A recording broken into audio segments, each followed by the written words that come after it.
Look around, leaves are brown, and the sky is a hazy shade of winter. A hazy shade of winter.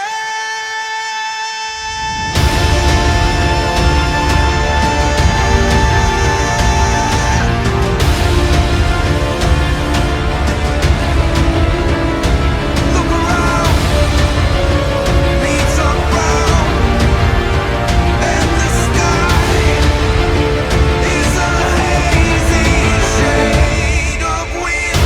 A hazy shade of winter. And the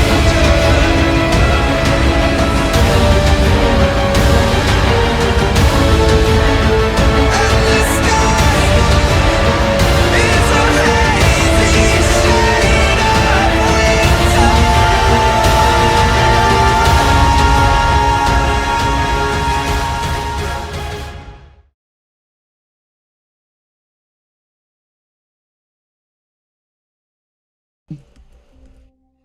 Who wants to do the recap? A while since I've done it. I can take it this time. Okay. All right. So we began at the buried treasure. As V is outside hearing some thoughts from some dumb creatures in a little shack outside, but ultimately decides not to do anything with it until Valen, the one-eyed mage, shows up all pissed off that V was, trying to go through her stuff, so threatens to do something to her. I don't remember what, but anyways, situation diffused. V returns and talks about what happened, but eventually we decide to go on our way after Quintus talks to Cora for a little bit, and she seems utterly disinterested in taking any of our help. Stop by a quick shop, and this guy is kind of very eccentric, gnomish man. I think he was a gnome, right? Yeah. Yeah, he was a gnomish man, seemed very OCD. Oh, he's a has halfling. some halfling. Has some magic things. I don't think we bought anything. But we continued on to the Five Tavern Center, where we go into the Black-Bearded Brother and decide to set up some sort of competition between the two bars to see which one is the superior bar, the one that sells ale or the one that sells liquor. Shenanigans ensue as we decide to try to get some information on the sea monster. Gabar weaves up some tall tales to tell from his things. Quintus talks about conspiracy theories. V tries to flirt with some people before Sapphira steps in as Carter claims there's no monster, and the two kind of butt heads, but no fight yet. Anyways, we go on. Valen walks in with a trench coat and this weird kind of gangly thing, which we all figure out eventually is just three kobolds in a trench coat. Mostly, I don't think we talked to her at that point. We just kind of saw her there, and then that was it. No, you did talk to her. She was just not very helpful. She's like, go get my fucking chewinga and don't talk to me. Okay, yeah, so nothing really big out of that, so. Eventually, the two bar owners get in the middle of the bar fight, into the middle of the bar, and a bar fight ensues. People start throwing fists, more shenanigans ensue, and Carter seeks out Sapphira, who begin to have a tavern brawl in which Sapphira easily whoops Carter's ass, throwing him out the front door and knocking his lame ass out. The bar brawl spills outside. We grab the big cauldron and we get the hell out of there. We head back to the buried treasure where everyone kind of sits around the fire and the camp, or not the fire. What the words I'm looking Fireplace? for? Fireplace. I don't know why I couldn't think of that word. Fireplace. Big Smile tells a tale of his time and how he was pretty much exiled from Waterdeep and Luskin after crossing some not so savory people. Quintus reflects on how he met Hlyn. V tells the tale of how she came from a merchant caravan from Neverwinter in a last-ditch effort to make contact with the 10 towns before the whole thing went to shit, and she barely survived. And that's about it. Wake up, we go to meet Sapphira's mentor on Wet Rock, who just turns out to be a really old drunk guy. Though he's supposed to be some sort of powerful paladin, he just seems like he's a real drunkard. Tells all these crazy tall tales, talking about places that don't really exist, and we're like, all right, cool, man. So we decide that he's going to be worthless until Sapphira gives him like 30 gold to go get drunk again. And we head out to find a boat. We find a pier where some strange man talks about, oh, I told you, let's meet. We met last night. You guys have to go fishing now. Boats are like, one boat's eaten in half. The other boat's still good. But some half elf or a full elf? Half elf. Half elf comes up. Her name was Tally, or their name was Tally. Very much sick of this dwarf trying to send people out to their doom and tries to intervene before she realizes that they realize that we're there to actually kill the monster, and they ask us to instead investigate the monster. Will pay us gold for information, but if it is a threat, we can go ahead and kill it, but if it's something else, then to not do it and just study it instead. And that's all I have. Yep. You guys started dragging the boat off into the... What was her name again? Talia? Their Tally. name, Tally. Their name, my bad. Okay. It's Tally? okay. I totally get it. I'm just trying to, hold up what the book has to say. Yep. And they were a half elf or full elf? Half elf. All right. So you guys, we get a scene right after the opening credits blows to a black screen with snow. We open up as you guys are pulling the two boats into the water. There seems to be a shitload of like chunks of ice around, but this is the largest portion of water. And you guys get in. So you guys realize that inside of these boats. Okay, so how do you want to do the boats? First of all, there's two boats, and we decided last week that you all can't fit and fight at the same time for sure. I don't even know if you could all fit in one boat just for sheer weight.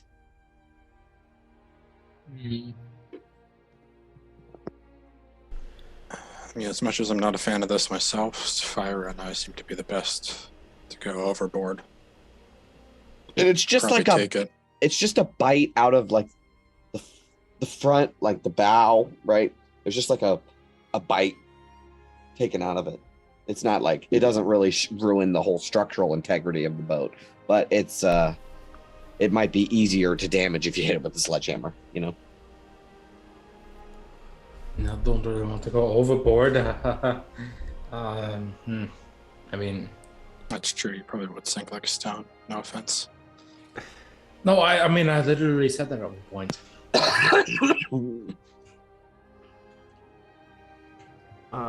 Yeah, how should we split this? I can go with the kid and Sonar if we want. Kabar. You mean in the half-eaten boats? Well, you don't know, man. We'll stick close. Fuck. Right. I shall keep you safe, Erder. No, I know you will. It's just, the thing's like half-eaten already. All right, so you three get in the ruined boat. Sonar just kind of floats on the back of it. And the other three of you guys get in the other boat. Mm-hmm. So Fire kind of steps in the boat, and she's just like, oh, God. it rocks. Yeah, she's like very nervous about that, but as it settles down a little bit, she just like sits down at the middle. It's Low just- center of gravity. Low center of gravity, I suppose. There is 3 sets of fishing rods and tackle inside each boat, and you know that you were sent by this dwarf. I don't think you caught his name. Oh yeah, you did. Tally would have told it to you. His name is Grensk Barrelbore. But Grensk hired you guys technically. but he's paying you per fish. So if you would like to fish while you're out here, you totally can, but you do not have to. You guys can just say "fuck you, you crazy old asshole dwarf." And sorry, what was the the zoologist's name again? Tally. Tally. Okay.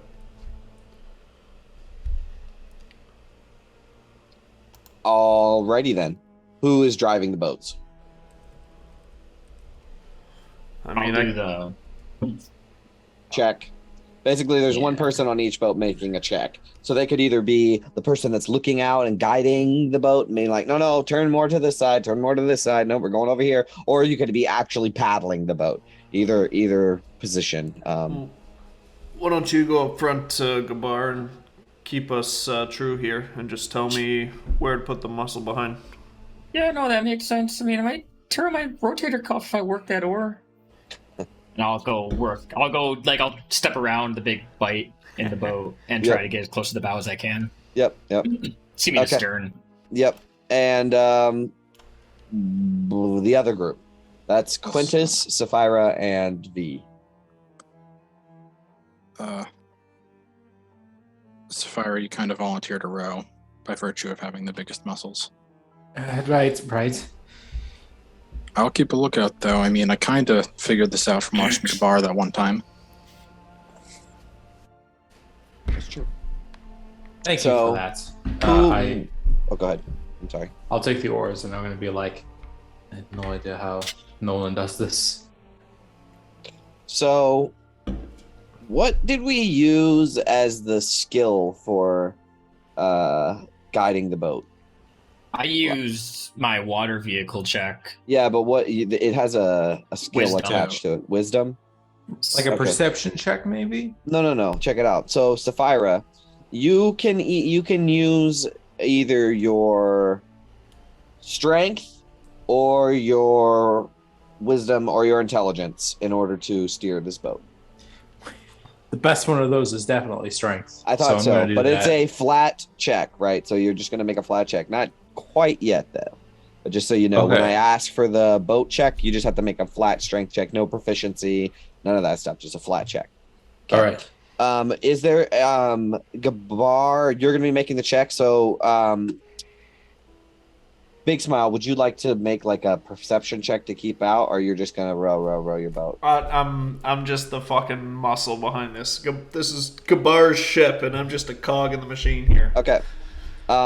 Quintus, you will be keeping an eye out for your boat, though, right? Yeah, definitely. That's probably smart, because at least he has the proficiency. Okay. So you guys go out on the water, and it's still dark outside, but the light is starting to come through just a tiny bit. The sky, the black of the night sky is starting to just get a little blue. And let's see what kind of shit happens here. Is it brighter with the aurora out than the quote-unquote daytime? I would say so, yeah. Just because it's still sort of daytime when the aurora comes out, right? It like motions in the night, right? So it's like twilight, aurora, night. A transition. Yeah, it's like the transition. Okay. So let me roll for this stuff. I'll roll a couple of them.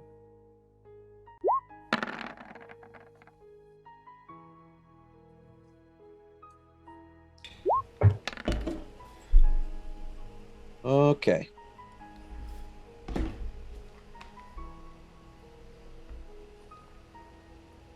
Oh, damn. Okay. So, during the first hour of your search for this lake monster, I'll pull you out to... Let's go to this one.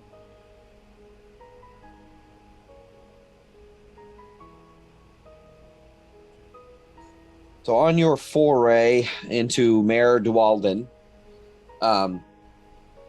you guys are searching for this lake monster, right? Is anybody fishing? No. Did V no? Okay. Alrighty, so you guys are searching all around. looking here, looking there.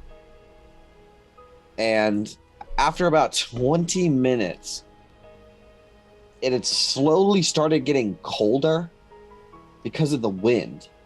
And now after about 20 minutes of being on the water, maybe 30 minutes of being on the water, there's a cold wind that just starts blasting you guys that's coming off the mountains from the south, right? Just blowing onto you guys, and it's freezing. And all of you kind of bundle up, those of you that need to bundle up more. However, the water starts to get choppy. And I'm going to need everybody or the people that are making the checks to go ahead and make checks to steer the boat. However, I need you to make them with disadvantage. Can I inspire Sapphira? Yes. Not bad. All right. A second. Let me look something up. Probably should have already had this up.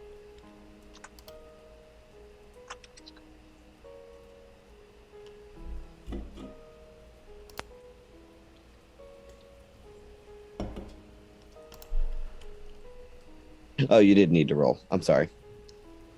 You don't need to roll on this one. My bad. But it's fucking cold. My bad. You don't need to roll unless you have to go around an ice flow, and you didn't get an ice flow this hour. So that's my bad.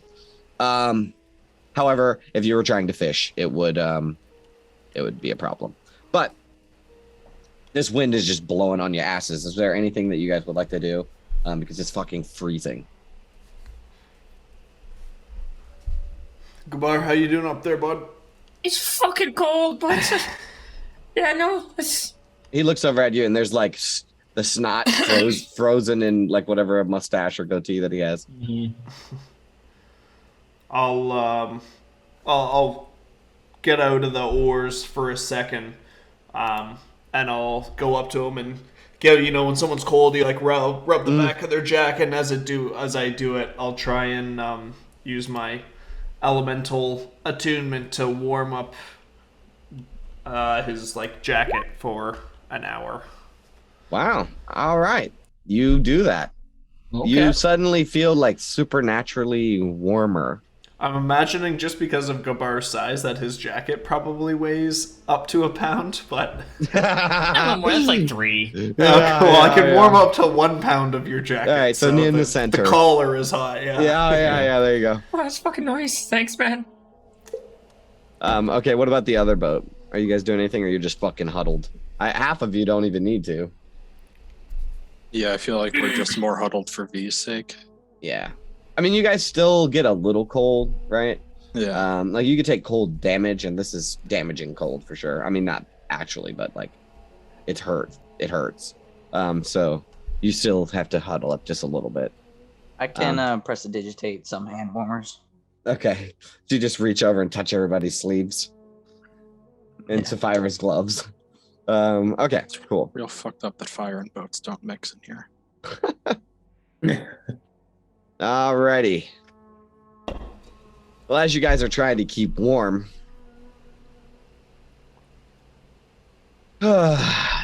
we go into the second hour, and you're in Sapphira's boat. You guys are huddled close together, and as you're huddled close together, Sapphira, you're rowing the boat, right? Yeah. Quintus, why don't you make a perception check for me? Hey. Nice. You see, coming from under the water is a piece of ice that's rolling, like an ice cube in a cup, and it's about to fucking smash into your boat. Sapphira, rudder, hard, port. I don't know. Just fucking turn. Right. I'll turn. Yeah, away from Sapphira, why don't you make that check for me? it has to be a strength check then, right? It's just flat strength modifier. Yeah, it's just flat. Flat strengths. Wow. Okay. Look at that. So you row it out of the way, right? And as you're going around, it splashes in the water right next to you. You're far enough away for the water not to get into your boat and splash you guys. However, the water being forced out by the like smash, like the right? displacement. The displaced water shoots up, and a fucking knucklehead trout flies through the air and lands inside of your boat. With 2 natural 20s in a row, a knucklehead trout just landed inside of your boat and is flopping around. Sapphira, it lands like near your lap and starts hitting you in your face. What do you guys do?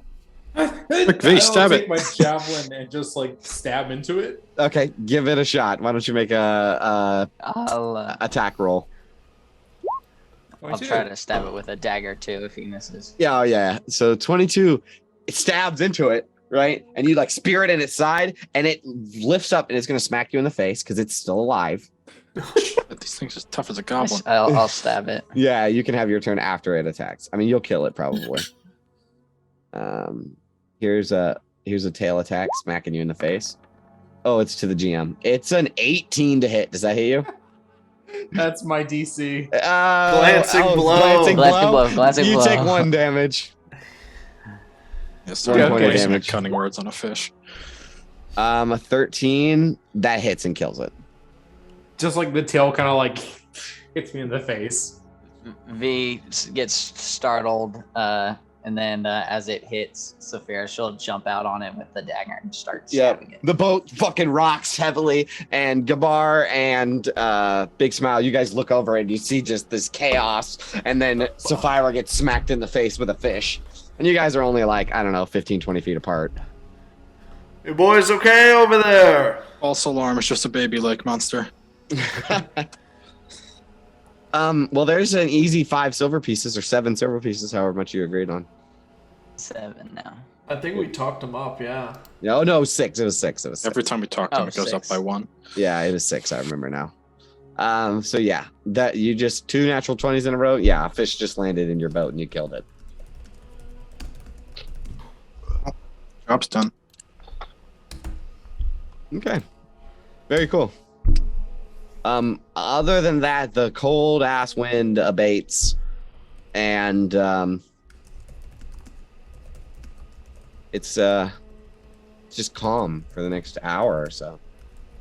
And as you're sitting on the water, rowing around, just looking down, you know, there's a lot of looking down or looking ahead to try to find a splash or something jumping out, right? You could see on the far side of the lake, there's other people from the 10 towns, you know, so like Targos and who else is on this fucking thing? Lonelywood and Tourmaline, right? You see some of their fishers going out, and you can tell it's theirs because they fly a flag with the banner of their town on it, right? And as you guys are rowing into your 3rd hour, you're nearing like the deepest water in the lake, right? Like the center. And you know that the lake stays unfrozen because deep down there is hot springs, right? Like, and it's deep. It's very, very deep. It's so deep that the top can freeze. You know what I mean? But you guys are like near the middle, like the between the R and the N on Mare Walden. You're like somewhere in there. And you can see that coming up on you guys fairly quickly is a big boat. It has like 2 sails. It's a what kind of boat is it?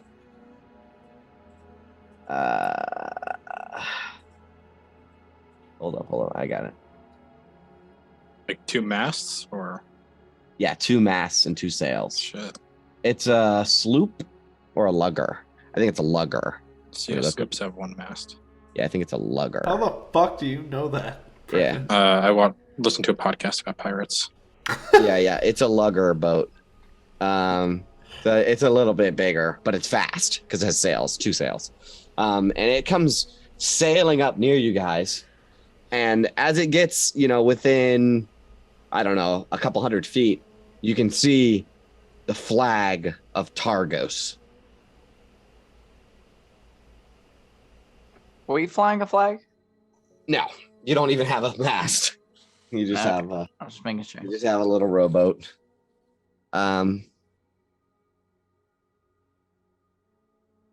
Should we Yeah. find a flag? I can make one real quick. Probably not of Bremen. No, they're not on the best of terms, from my understanding. I probably can't hear you. Actually, I'm in the other boat. Yeah.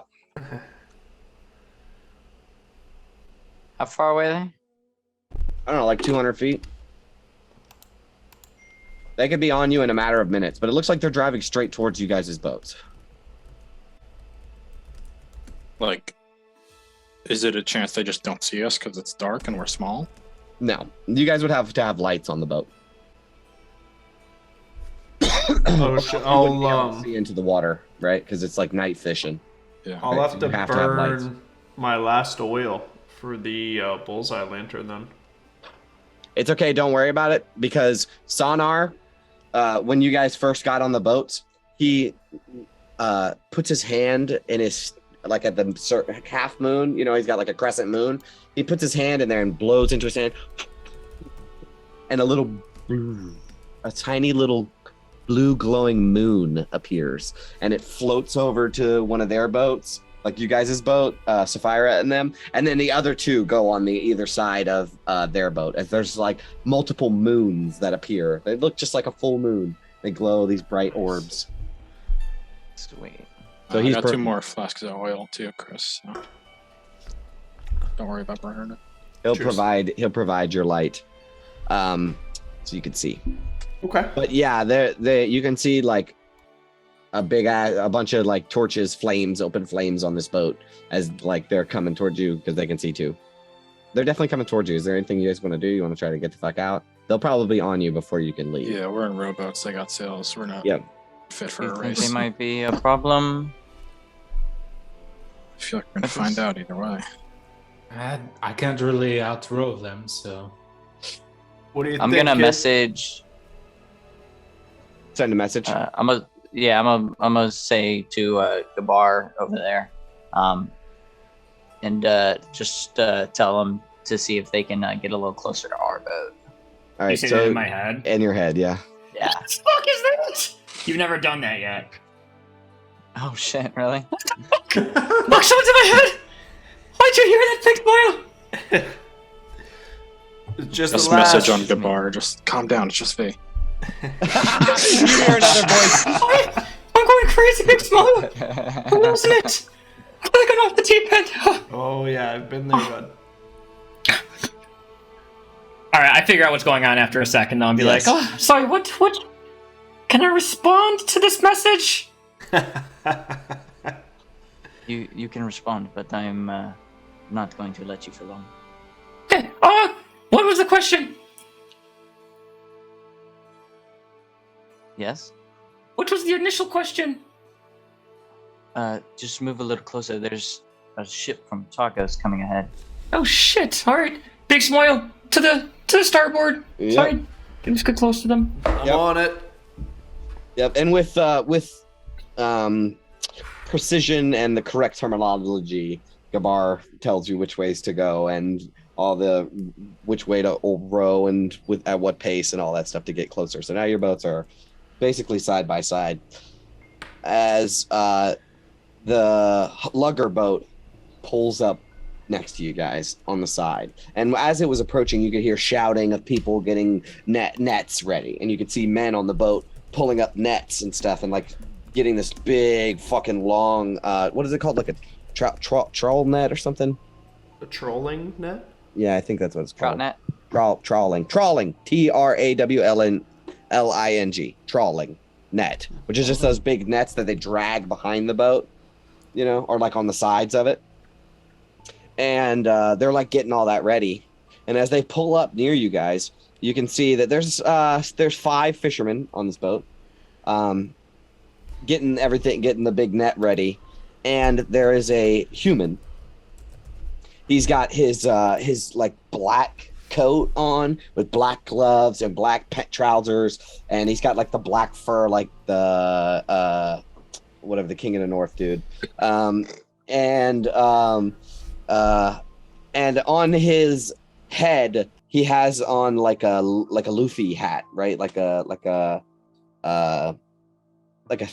net. Fuck, what is the word? Like a basket hat. You know what I'm talking about? I can't think. Straw hat. Jesus, don't smoke weed before you play D&D. He has on this really, really nice straw hat. And as he pulls up, he steps his like black boot onto the side of the ship, and you can see like crooked black teeth in his mouth and a straggly like Rasputin beard. And all the men stop fucking with the net. And this guy, who's most certainly the captain of this boat, is say, "Looky what we have here, me lads. A couple of lost little fishies." And all the men on the ship, lost fishies. Lost fishies. They got some real shit fucking insults. I didn't actually say that, but You're in our spot, little fishies. You're on our waters. Best be getting lost now, or the lake monster might get ya. And all the other men, Landing on it. Yeah, funny you say that. We're actually looking for the guy. You seen him? They're looking for the lake monster, you sea dogs. Did you find any fairies? Just fish. Yeah, you're the fish. Now get lost. Don't want any trouble. You're from Targos? That's the smart one, lads. I mean, it kind of Well, went what without did saying. you You got a find? massive flag. They do have a massive flag. Get I'm just saying, lost.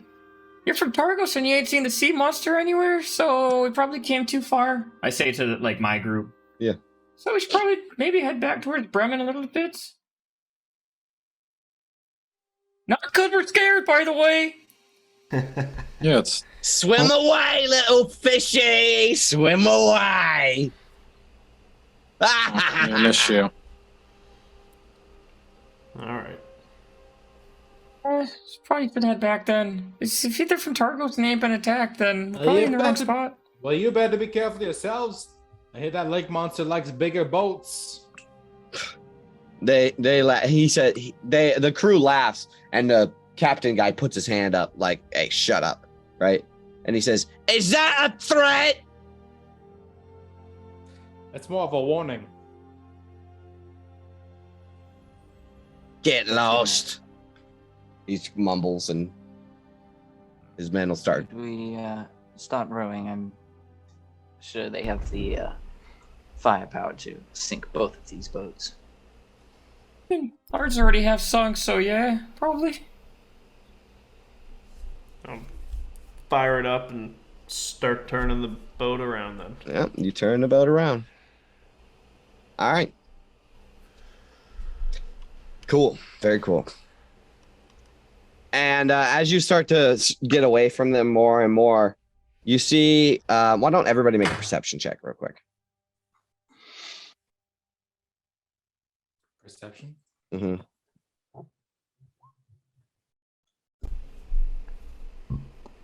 Okay.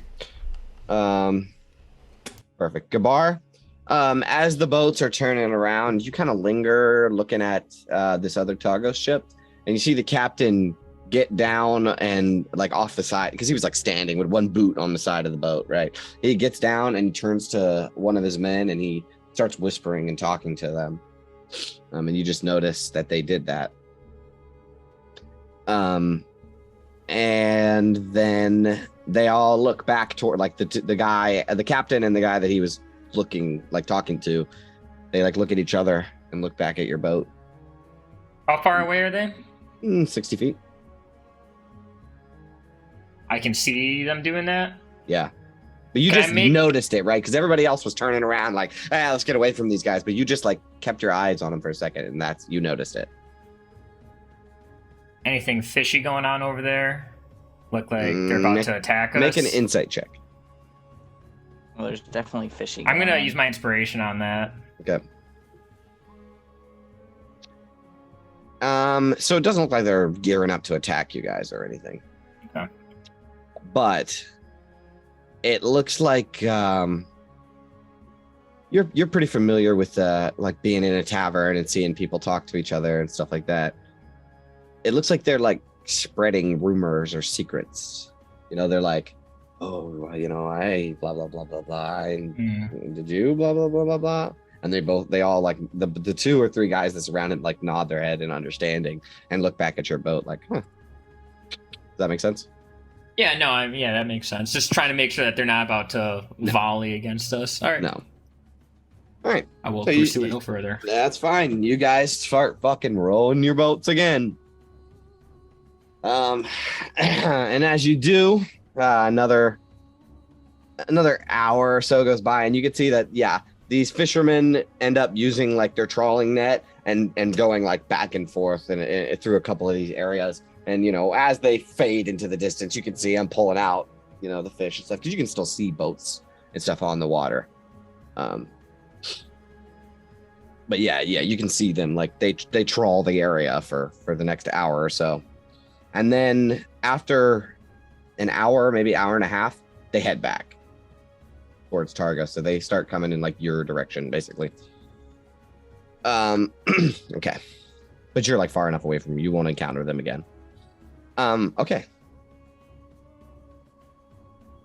During that next hour or so,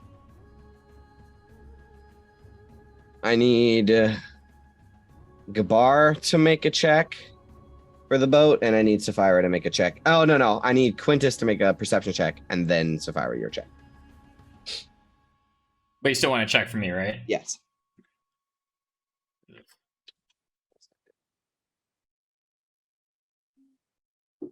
Yeah, Sapphira, you can go ahead and make your check. 22. Very good. Okay.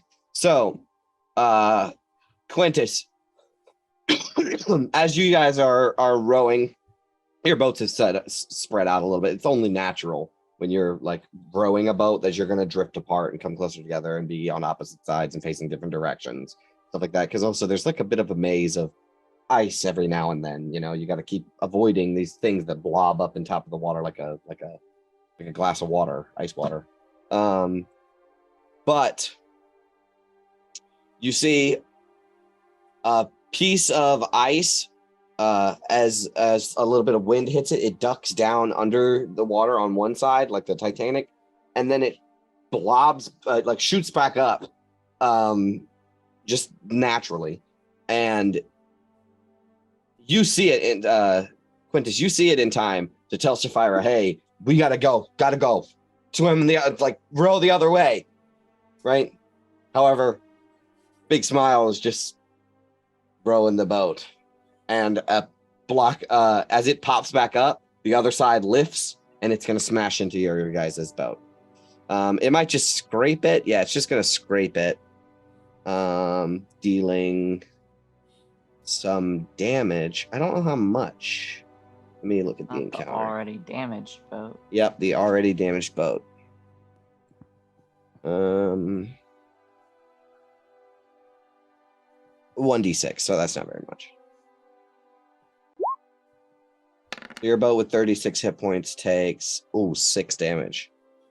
I forgot to roll that out in public. Whose boat? Gabar and them's boat. So on the other side, this block of ice lands down and smashes like the top section, like the front section of your boat, and it ducks under and fills up with water for a second, and like not all the way, but like gets a bunch of water in it and lifts back up, and you guys nearly fucking fall out of the goddamn boat. Fuck. Why, if you're gonna fucking tip an iceberg towards us, give us a warning next time. Whoa, steady.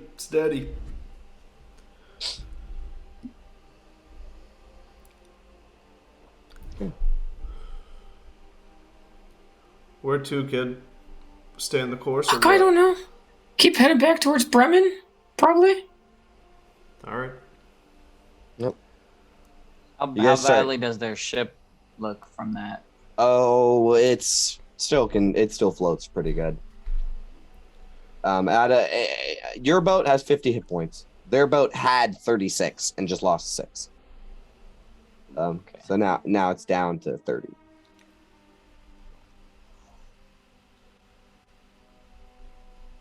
But so far it's been nearly 5 hours that you guys have been out on this fucking lake, fish, like just looking around, looking in the water. Is there any specific thing that you want to be doing to find this goddamn lake monster?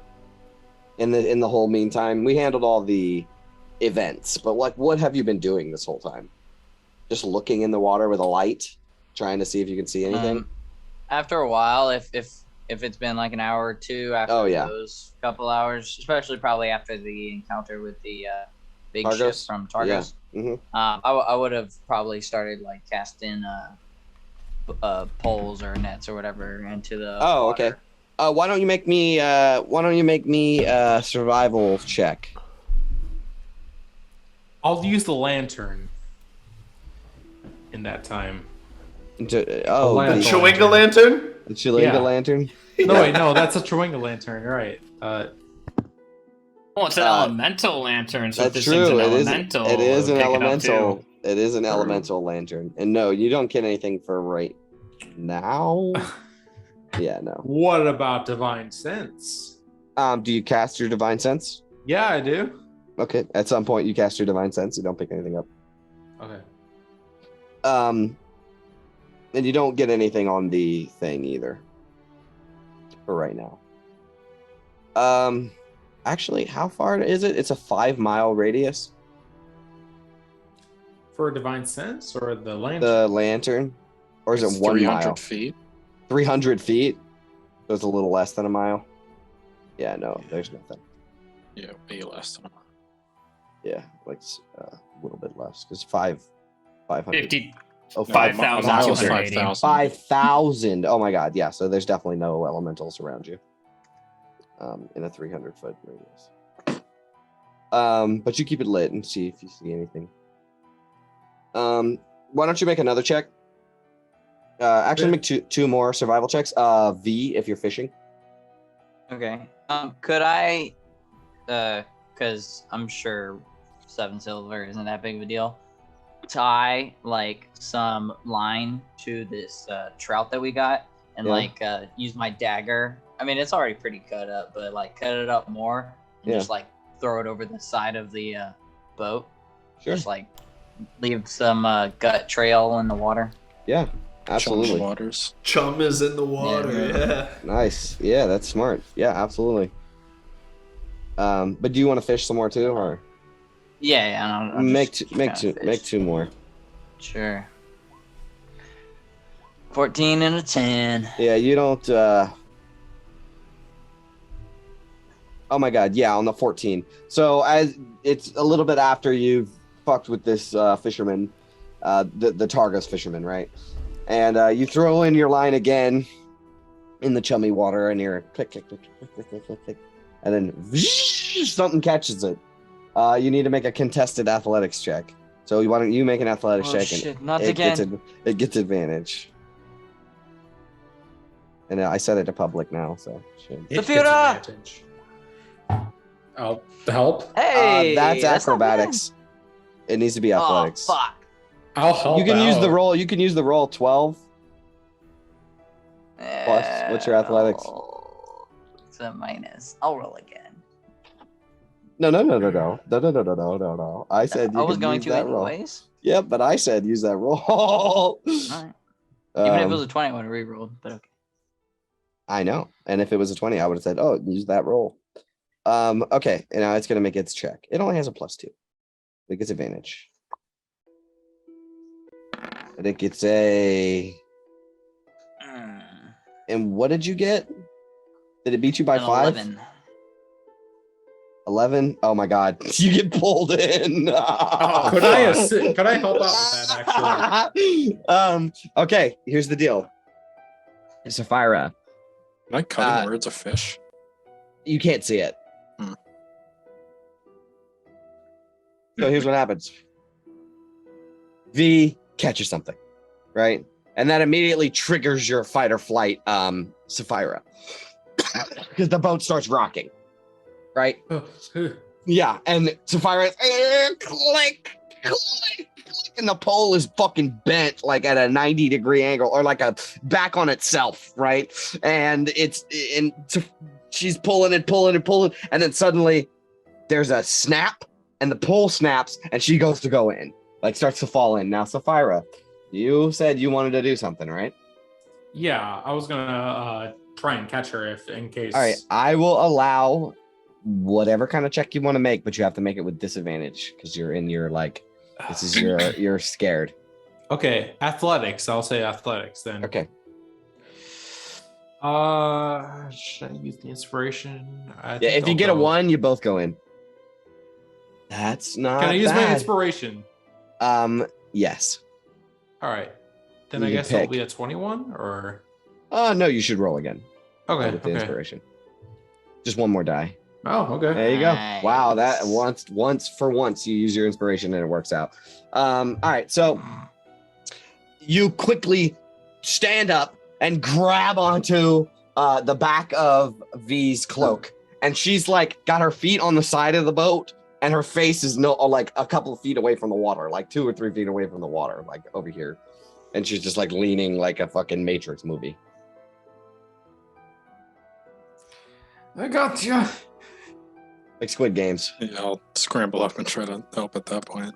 Yeah, you guys all get up, and your boat's having a lot of fun today. And you all pull V back in, and the boat rocks as she lands back in, and it goes back and forth. Yeah, I think I'm done with fishing. V, that is 3 times you've been on the water, and 3 times you've gone in the drink. Like I said, I think I'm done with fishing. All right. So You guys doing okay over there? Another false alarm. Thought we really had it that time. It did feel quite strong. yeah, very I wouldn't be strong. surprised. I have Grim flying overhead looking for any dark shadows in the water. Yeah, sure. Why don't you make a perception check? And anybody else who's trying to keep an eye out, I guess. So not V, so I'll say Quintus and Sapphira. You guys can also make perception checks. I'll give advantage. Oh, you already get advantage, right? On your owl sight. Yeah. I do. Yeah. That didn't roll with. Oh, I That's actually an did. Yeah. You just get advantage on it. All right. So you're going on your 5th hour, right? And it's been grueling, and you guys have seen nothing. You have seen some, Quintus. You definitely noticed a large like set of 3 or 4 knucklehead trout swimming under the water. And for a second, you're like, "Oh shit, that's it." But then, no, it's just knucklehead trout. But through the murky water, you guys don't see anything for like a long time. And you're starting to give up hope a little bit for today. Fucking lake monster. Carter was right all along.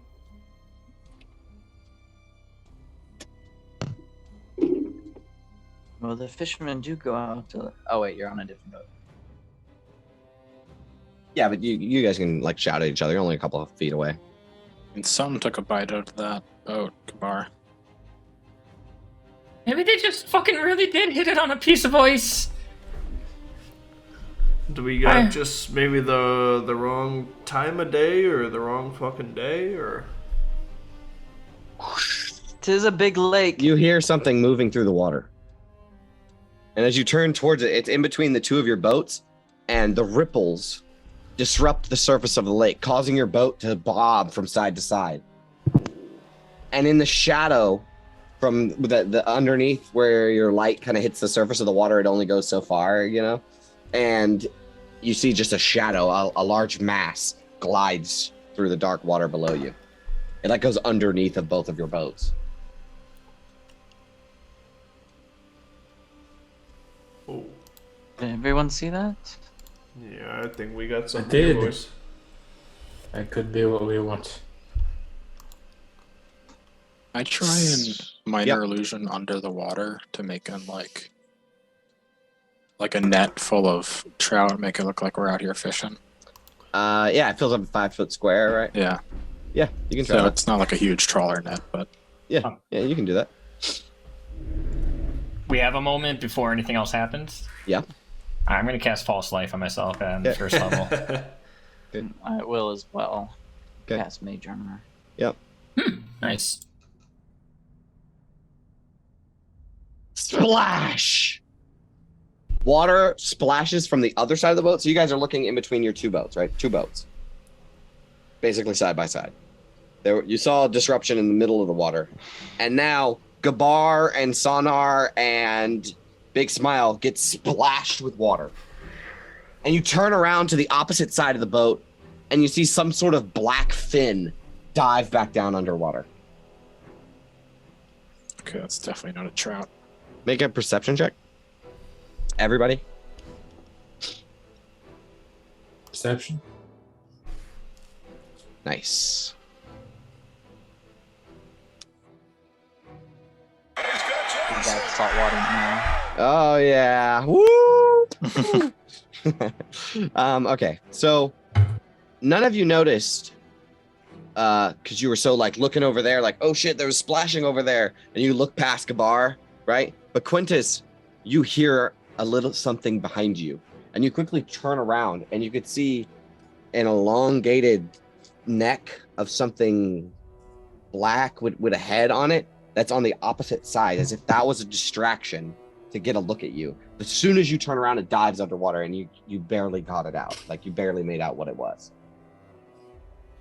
But it's darkness. You know, at the edge of your light is just darkness.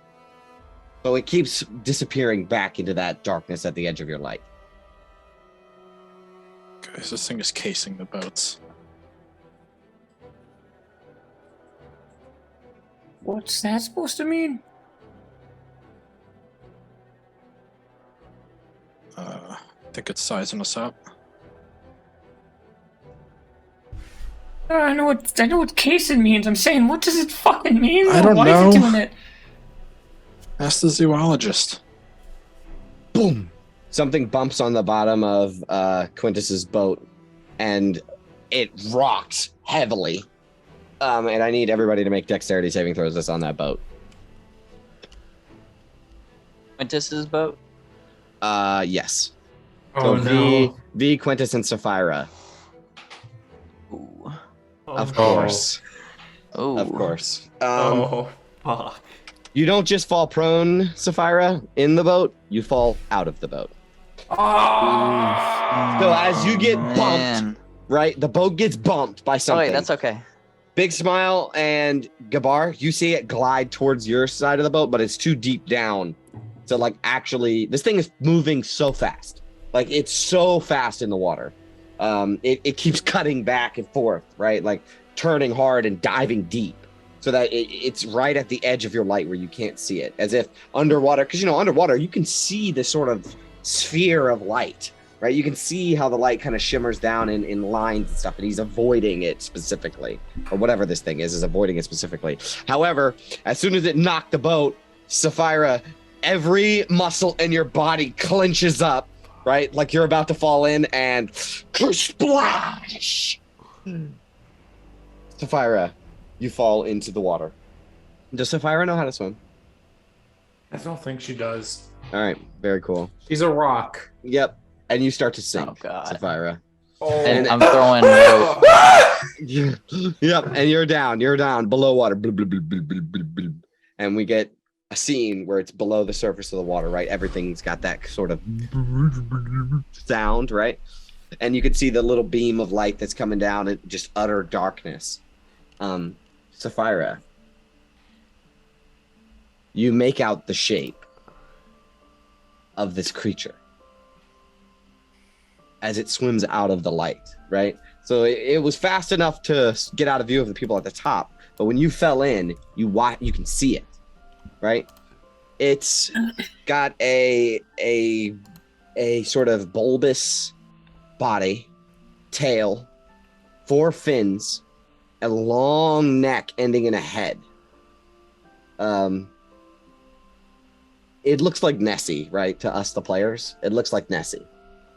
right? Like the Loch Ness monster with this long neck with the head and the body that looks like that, and it gets completely out of view from you. What would the rest of you guys like to do? You just saw Sapphira go in, and a couple of seconds has passed, and she has not surfaced again. Can I shoot an oar down into the water for her to grab onto? You can try, but she has sunk too fast. I mean, I can't see her at all. You can barely see her on the edge of your light. Yeah, she's fading Alright. out, slowly going out of it. She's just sinking, like if you dropped a rock into a pond. Right. Yeah. Vortex warp her back onto the boat. Okay. What's the distance on that? You just have to see him. It's 90 like 90 feet. Oh yeah, no problem. So yeah, you just vortex warp her, splash, as like a puddle of water. Sapphira vomits up. Yeah. Like whatever's in her stomach, including the salt water. Yep. It's fresh water, but yes, you Fresh water. puke it up all into the boat, coughing. You're soaking wet. Get over there. Never again. Never again. Did you see it? Yes, I saw it. I did see it, right? Yeah, I just said. All right. Is it leaving or? It was leaving. Oh, shit. All right. Well, let's get the fuck out of here then. I don't think we stand a chance against this thing right now. We need like, if it's coming after us, we gotta lure it to somewhere we can fight Was it leaving? You don't know. It just Wasn't disappeared really into quite sure. blackness. I mean, I wasn't really quite sure if it was like leaving or like coming closer. Maybe it was circling around. I don't really know. What did it look like? Scary. I don't know. Listen, I'm not really used to the water, all right? I don't know if it was like approaching or if it was coming closer. Like A head pops out of the water right next to Gabar's boat, and it ripples the water, and you could see its face. And I want to show you a handout as you get this exact like sort of scene, and then it dives right back down underwater. But let me find the handout for it because it's pretty cool. Here it is.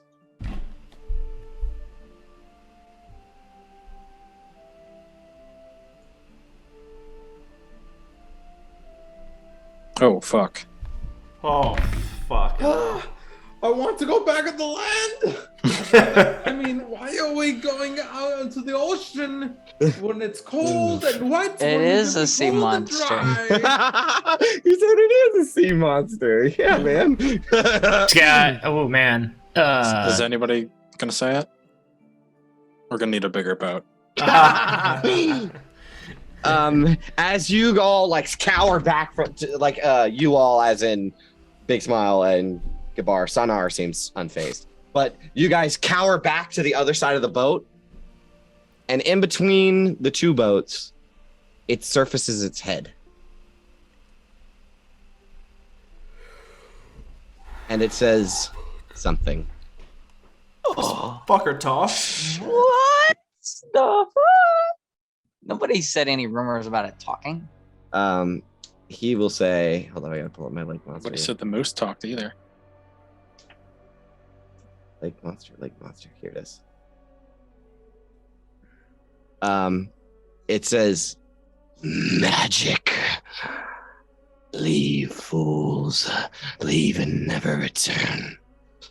I do not wish to harm you. Do not force me.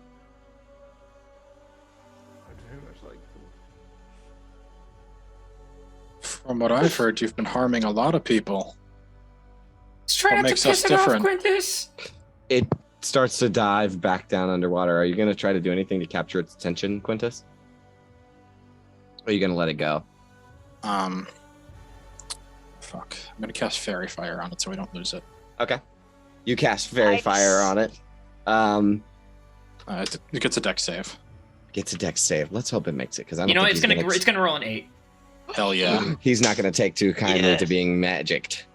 So as he's going to dive underwater, Yes. these glowing blue crystal ice forms around its flesh, right? And it screams out, magic! And dives back down underwater. And you see glowing blue coming towards the bottom side of your boat. Quintus? And it's going to smash into your boat. Whelps. Don't think it likes magic. Yeah, I gathered that. So it's gonna smash into your boat. I need everybody to make death save again. Fuck. Oh man. That's safe. Dex saves. Okay, okay. You fail. You. Oh my god. Oh, woof. It's 5 or more. Damn, Sapphire, you fall back in. And the boat. We the have boat. braced ourselves. And the boat takes 3d6 plus 4 damage. So your 50 hit point boat takes 8, 9, 10, 11, 12 damage. As it dives back down underwater. So the bottom like is leaking a little bit now. And Sapphira, splash! You head back into the water. And Sapphira, as you're sinking again, we get the shot of Sapphira's point of view as from the darkness, the monster's mouth just comes out of the fucking water, sharp razor teeth right towards your face, and swims right by you. And just heads back into the blackness of the water. You guys can see this glowing blue monster swimming away. Are there were there The other two of you fall prone in the boat, right? okay. Well, I'm getting up. Yeah, as you're getting up, everybody can see that like it's heading off deeper waters. Glowing blue fish. Pull her back How far in is back in it? time. Yep, you've cast the vortex warp again and Yeah, splash. she can't fucking swim, so that's my 2 vortex warps for the day. So Carl, do Trying to you fall in have again. do you have inspiration? Carl? I don't anymore. I take it. Okay. For role playing a flaw like that. That's very good. Very, very good. I love that. Okay. So splash! You get put back on the boat, and yeah, all of you can see that this thing's swimming away.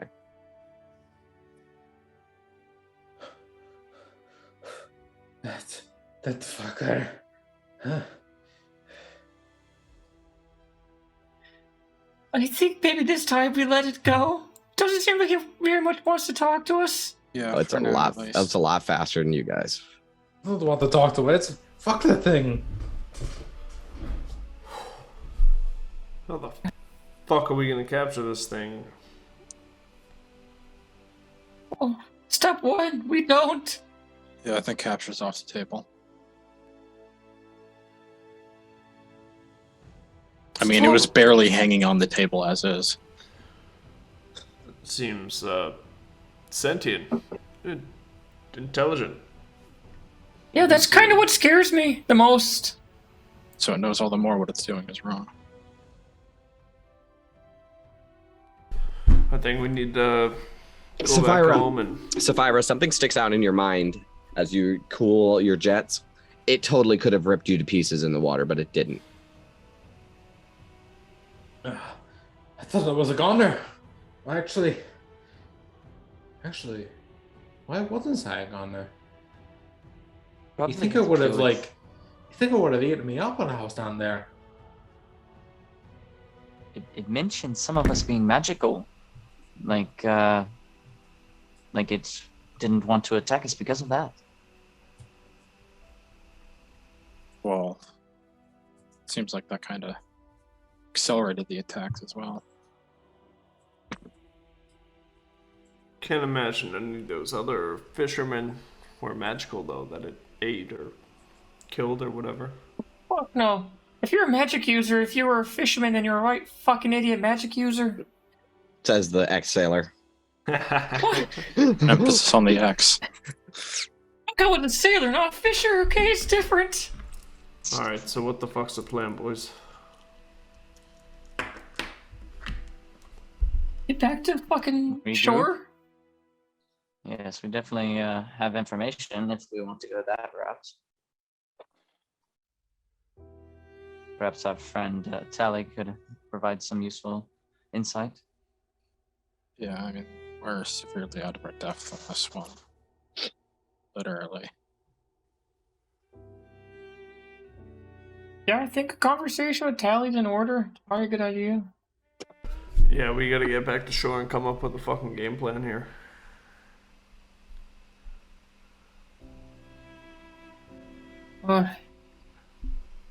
Yeah, no, I agree. No use being out here any longer. I mean, we made contact with it. It's gone. Can't believe it fucking talked to us. Do you remember which way Bremen is?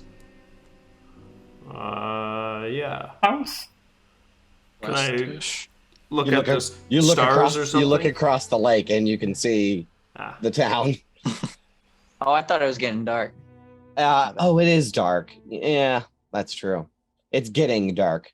But yeah, you do remember the way back. Oh, That's true. I keep thinking about it like the Legend of Dritz, but it's nighttime perpetually. I keep forgetting that. And we've been out here all day. Yeah, like in the Dritz novels, you could see across the whole lake, but it's night. Yeah, and in fact, if you guys start heading back that way, it'll take you about an hour and a half, and after an hour, the aurora comes through the sky, and it reflects off the water and creates this like eerily beautiful scene. As you guys can see the smokestacks of Bremen and the docks ahead.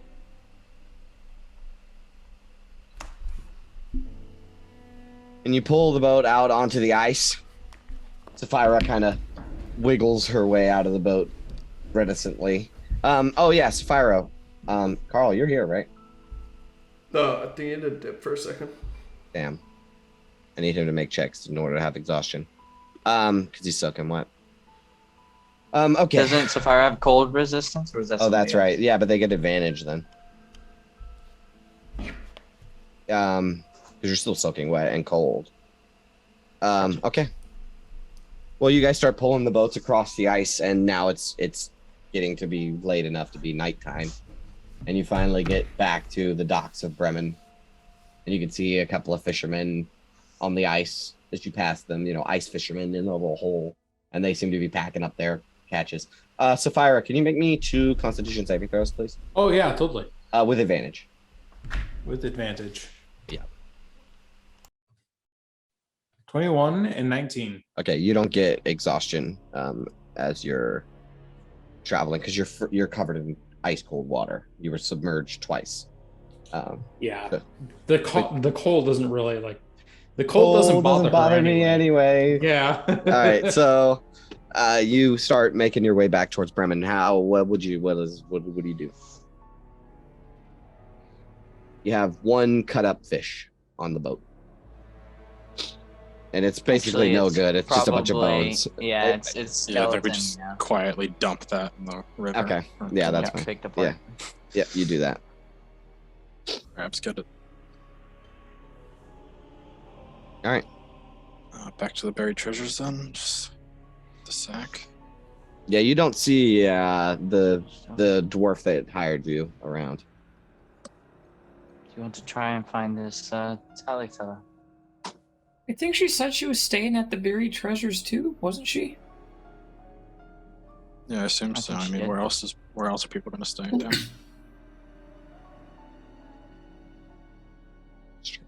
All right, so you pull the boats up to the old dock that you got them on, and just kind of set them there. They're more beat up than when you found them, and yeah, both are. Oh. Yeah, because your boat took 3d6 damage from the bottom, and it was like filling up with water as you guys were finally pulling it out. And you guys pull your boat up, and where do you want to head to the inn? Yep. Alrighty, let's pull you over to Bremen. Yep, and you make your way through town.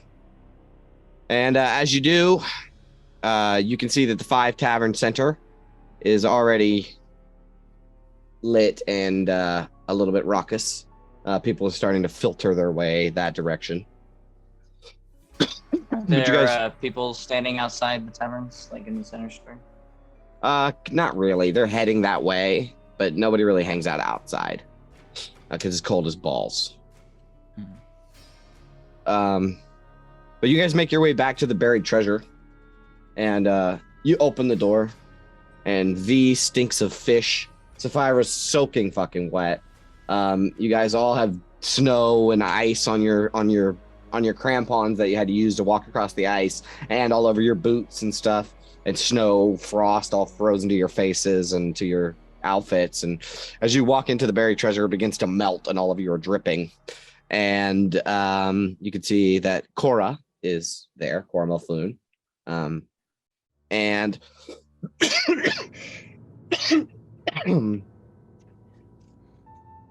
and in the not the inn part, but the kitchen part, the dining room part, you do see a half elf with their hood down, writing in some sort of notebook.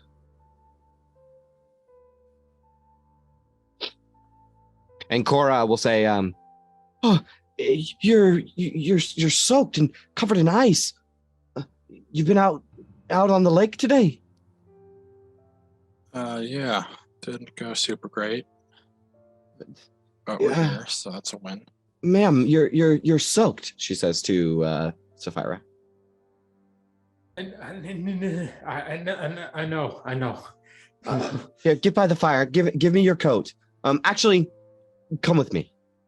Thank And you, yes. she will lead you to a closet that she keeps a bunch of lost and found stuff, and also like robes and warm coats and stuff just for guests in case.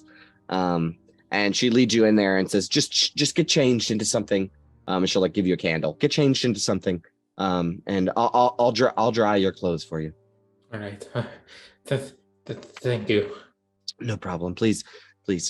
And you go in there, and you scrounge up some dwarf-sized clothes, and put some stuff on, and bring out your soaking wet clothes, and Cora will take them. While that is happening, what would you guys like to do? Go up to Tally then. Yeah, you can see that Tally is sitting at one of the tables, writing in their journal, rather. Evening, Tally. Well, you look like you've been out on the lake all day. So we met the monster. You did. Their eyes like light up wide, right? And they're like, what, how did you? They're just stammering. Well, they're a bit of an asshole. And they don't like magic. Okay. They can talk. They can talk. Did you get a good look at it? What did it look like? Yeah, it looks vaguely like this, and all mine are illusion. The best I could see. She scrumples her eyebrows and goes into like a bag, and she's got like 8 books in this bag. And they pull out one of the books and slapped it on the table and begins rummaging through. And they hold up, and they're like, "Oh, this is it." And they hold up a page, and you see, did anybody read Elven? Yes. I don't think so. Okay, written in Elven, there is a word that says plesiosaurus.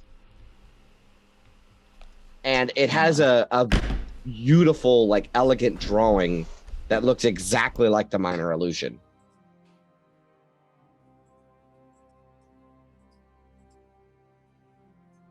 Is it like this? Plesiosaurus. Is it like this? It's They slam down the book and say it's a genus of a sauropterygian reptile. Its diet includes fish, squids, mollusk, and other small aquatic animals. It's commonly found in Methmere, in Timanther, and the rivers of Chult. It most certainly should not be able to speak, how's it though. doing 1,000,000 miles away from its natural habitat anyway? I'm not sure. They're commonly found in a lake. Methmere is a lake. And Is it the freezing cold one? it's possible. The knucklehead trout survive in the lake because of the hot springs underneath. Is there any sort of But it's an animal. Not a But monster. are there any tributaries that come from, you know, the ocean over to Mayor Dwalden? Not the ocean, no. There's runoff no- from the mountain. Right, but there's no way for this thing to migrate here naturally. It could just live here.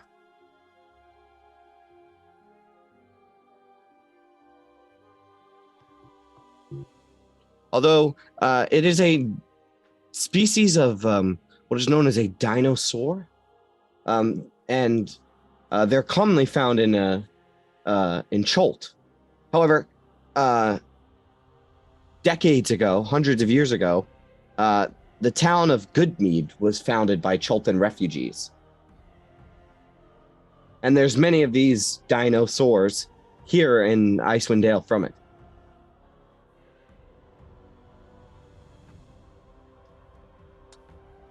Seems like a pain in What the ass word. is So it's possible this? that maybe it has just been living in here for years, in the lake for years. There hasn't been attacks for years, though, has there? Well, that's the thing. It is an animal. It is not supposed to be able to speak. Are you sure you heard it speak to you? Right. Also not the first speaking animal we've come across in Icewind Dale, so, you know. Yeah, he said magic, the word magic with great disdain, and then don't make me kill you. It's so strange. It's not, according to this, it's not a very aggressive animal by nature. In fact, it doesn't even eat humans or humanoids, well, a smaller fish and sea life. And it's also not known for being highly intelligent. You're saying this one spoke to you. They cross their arms and sit back in the chair and like begin to think, stroking their chin. There's a fish in Brinchander in the Norfolk Inn. It also speaks. It was enchanted by a wizard. Perhaps this same wizard or something of the like did something similar to this monster. It's possible. I'm thinking our cultish friends might be up again. Did you say Up to no cultist? good. Yeah, there's a cult, a long story. Well, they're kind of druids, and they were enchanting some creatures over in the Lonely Wood north of here to kill people because they weren't sacrificing humans to the Frostmaiden. These druids you speak of were enchanting animals to be able to speak? Sure, do you heard about the white moose? Yes, Right, of moose, course. yes. Of course. That was one of the that was something I was very interested in studying. Oh, sorry. Yeah, sorry to yeah, cut your dreams off there. We killed Getting it. stuffed right now. Oh, Yeah, we're waiting to pick up his Oh. taxidermied head. her their eyes like widen, right? As they're like, oh, like concerned, like, oh, I thought I sent you guys to not kill stuff, and you're known for killing interesting creatures. Well, to be fair, we didn't meet you until after we killed the moose. Of course, of course. Hey, we kill serial killers. Doesn't matter what species they are. You can stop by the ramshackle sometime and take a look for yourself at its head in Lonelywood. I'm sure that I will. But, They t- give you a dismissive hand. to make a long story short, some children of Oral, they called themselves, were upset that Lonelywood didn't sacrifice humanoids like Targos and Brinchander and Easthaven, so they took it upon themselves to sacrifice people by force via an insane talking moose with a thirst only for blood. We also met a fox. I mean, he wasn't killing people, but he was just a dick. That's right. So, Maybe it's us then. so you've encountered a fox, but it wasn't bloodthirsty. Unless you count rabbits. But that It's just seems mostly like an normal asshole. fox behavior. That's just mostly what the fox eats. They say, Yeah, you can always go try to find that one. That one's still alive. the issue that I'm having is if this plesiosaur is able to communicate, then it perhaps can be reasoned with. I don't know about that. It didn't seem interested off the bat. I mean, we didn't do a ton to help foster that dialogue. But uh, What if you did? I do not doubt your capabilities of handling such a creature. I mean, like you said, you've slain a great white moose that's killed a dozen people. difference is we weren't crammed in a rowboat. Well, it might be possible that you could reason with this creature. At least get a dialogue open with it. See what it wants. Why is it doing this? If you do, they will pull out a pouch on their side and clink. You hear this, a bunch of gold coins in this bag. I can give you 50 gold pieces. At least try to negotiate with it. Perhaps you can convince it to halt its attack.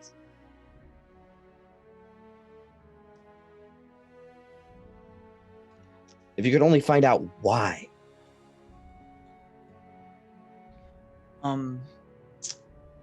I don't mean to intrude on your beliefs or research, but if this thing is what we assume compelled to hunt by these druids we mentioned,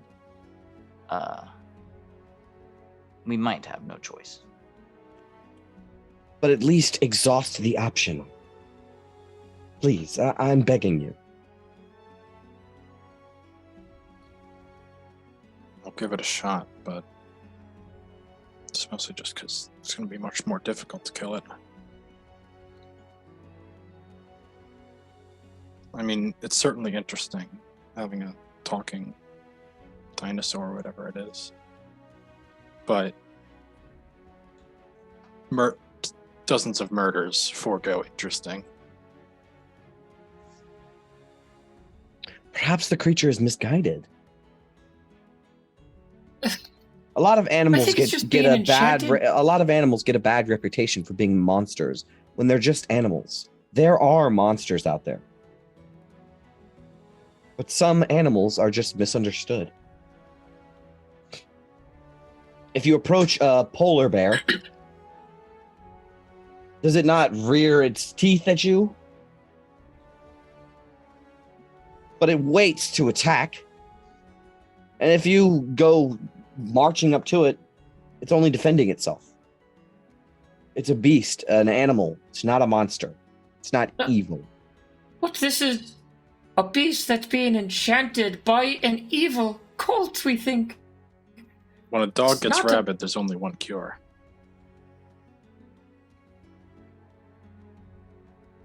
This isn't just a simple beast we're talking about anymore, Tally. It's something else. They hang their head a little bit and pull the gold sack back into their bag and say, well, do what you're going to do. Fuck, we'll try, but there's no reason with the thing. We're gonna have to kill it. And I wouldn't expect any less.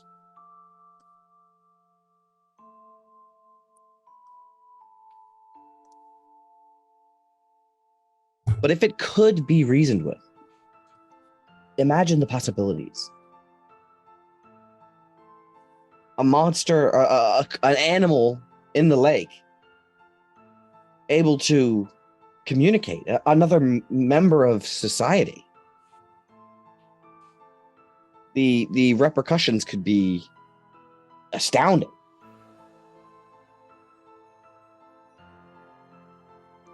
They We're chuckle. forced into They society. even chuckle and they'll say it could fish for the townsfolk. It was helpful. It is fishing for the having that townsfolk. fox. You know, That fox was very interesting. I think I know what you're getting at.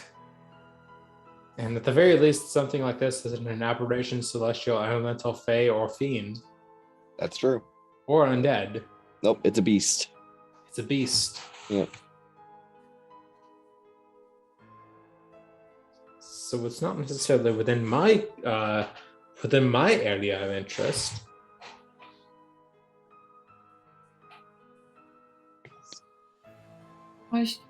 Like you guys were saying, though, I think V hit it a little bit. I think it was V.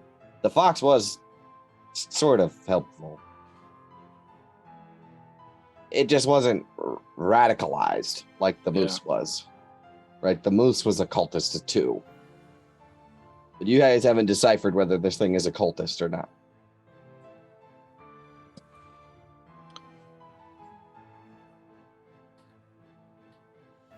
Well, the fact that it speaks does play to our advantage one way, and that I might just be able to kindly ask it to leave. Leave the lake. Nowhere for it to go. It must have been here for years. Tally says.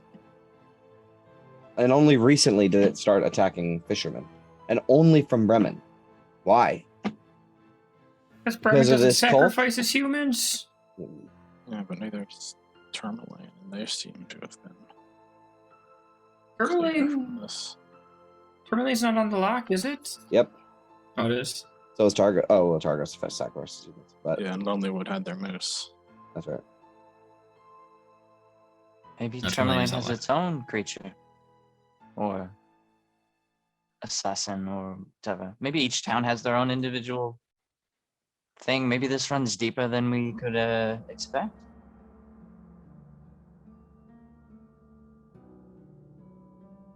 All I'm saying is that you try to open communication with it.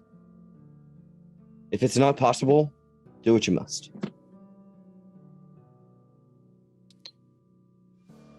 An attempt is all we can promise. Give it a fucking go. Oh, you can tell that. I mean, this is pretty obvious, right? But like Tally's like a PETA, like a Yeah. animal rights activist.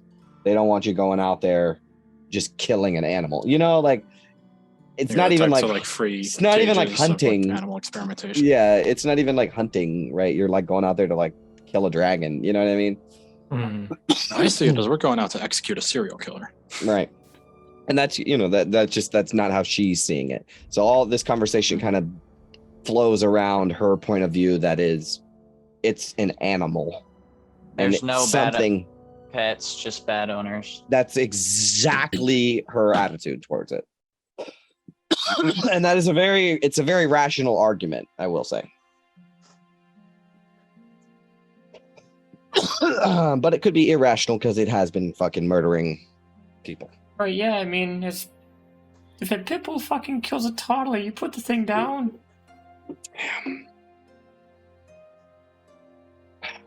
Well, if there's anything else, do let me know.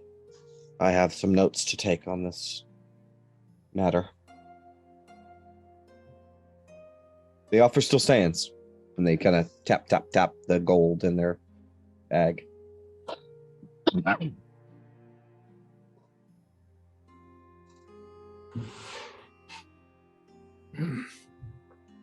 Where do you hail from, Tally? By the way. They're from Galtogrum. No idea where that's at, just making sure it's not, Luskin. At southeast of Neverwinter. Yeah, it's northeast of Neverwinter. It's pretty much straight east. But it's a little higher it's a little more in the mountains. It's a dwarven and elven Yeah, it's stronghold. underground, right? It's underground, yeah. Mm-hmm.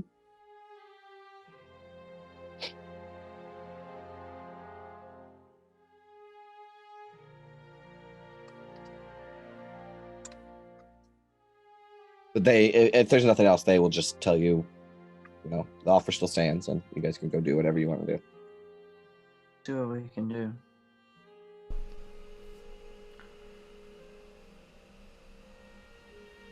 What time is it now? Is it getting kind of late? Oh yeah, it's late. Could before I Dinner time. leave, could I maybe take some notes or copy down some things about this animal from her book? Yeah, sure. She's very appreciative, or they're very appreciative of that, right? They're like, oh, you know, they're accommodating, because you're taking the initiative to get to know your. Yeah, they're very passionate. They want to talk about their shit anyway. Yep, and they tell you about how they lay eggs and the mating cycles and stuff. They got all that information in the book. Basically, you can just Wikipedia plesiosaurus, and then whatever Okay. information you want from that, you can get.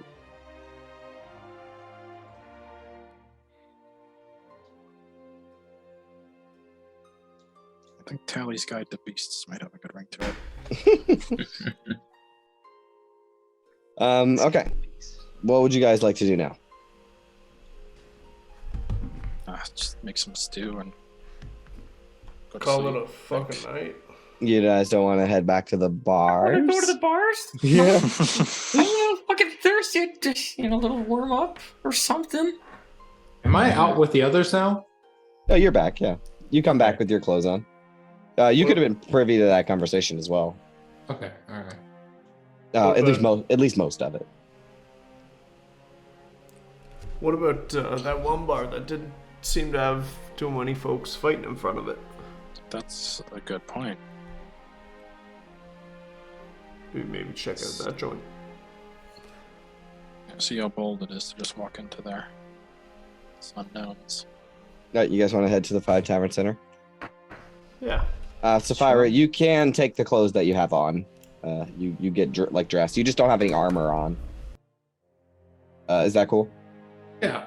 Okay, because what is her name? Corinna? Cora, thank you. Is drying your clothes currently. All right, so you guys head towards the 5 Tavern Inn. Are you bringing your cauldron? Leave it, I would say. You leave it? Right. Yeah, I think we just use it and then leave it. Okay, so you set it up in one of the rooms.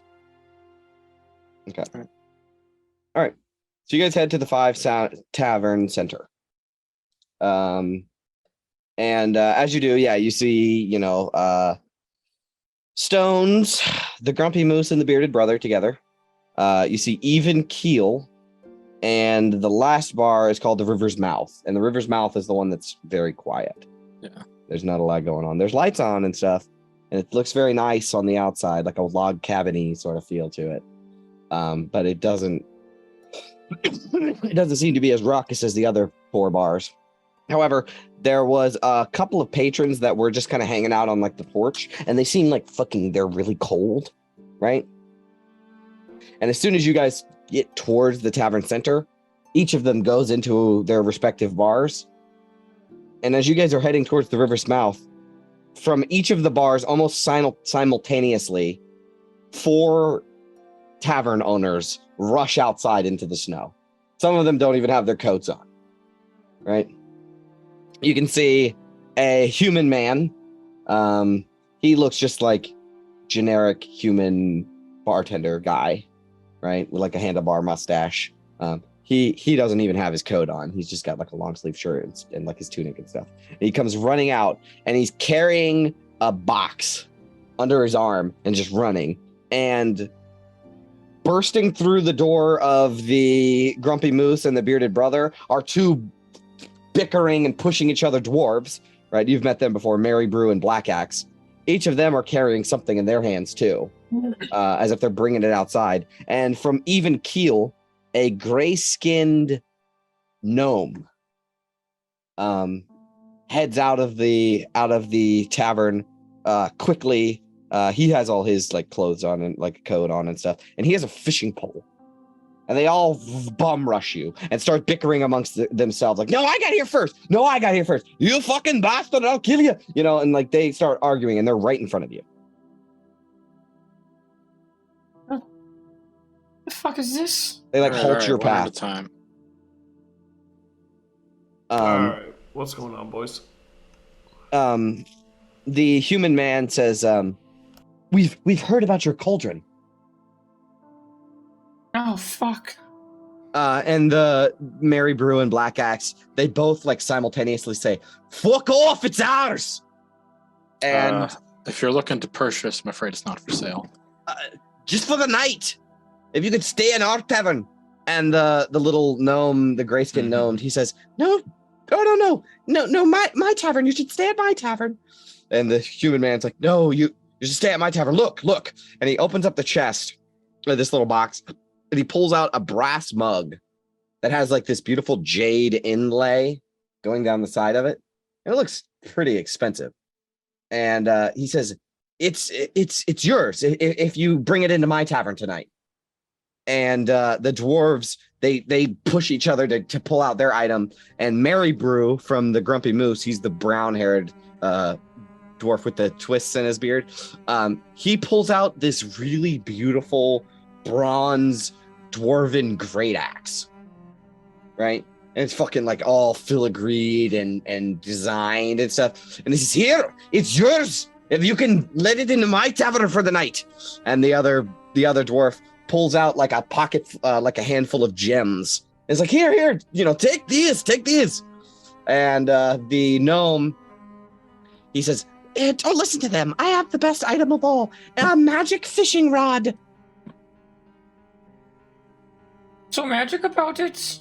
He taps it on the ground and it turns into a 10-foot pole. And then he taps it on the ground again and it turns into a fishing pole. And he taps it on the ground again and it turns into a 10-foot pole. Like a metal 10-foot pole. And then he taps it on the ground again and it turns into a wood fishing pole. I think we might just need that 10-foot pole for tomorrow.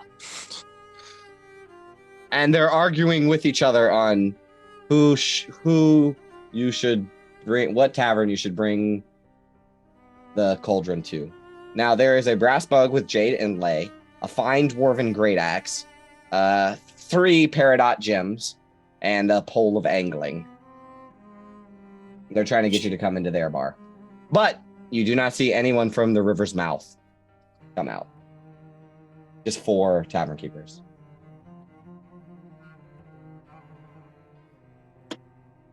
Which taverner was the tavern belong to? So the human, his name is Duff Kilm, and he runs Stones, and he's giving you the brass mug. Mary Brew is the Grumpy Moose. He's giving you the great axe. Black Axe of the Bearded Brother. He's the black-haired dwarf. He's giving you 3 peridot gems. And Calxum Pack Twist Snipper. Calxum Pack Twist Snipper is the gray gnome. What do they call the deep gnome? And he is or rock gnome, right? And he is it's deep gnome? Yeah, he's a deep gnome. Ones. Yeah. And he is giving you the pole of angling. He's from Even Keel. So what do you guys do? They're basically just fighting with each other. They're not even really interacting with you at all. They were at first, but they're no longer. It's overwhelming. Should we just go over to the river's mouth? Yeah. We are truly humbled by your generosity, gentlemen, but I'm afraid we're taking the night off tonight, so it'll be on you for dinner. They all grumble and growl at each other. We'll be here tomorrow.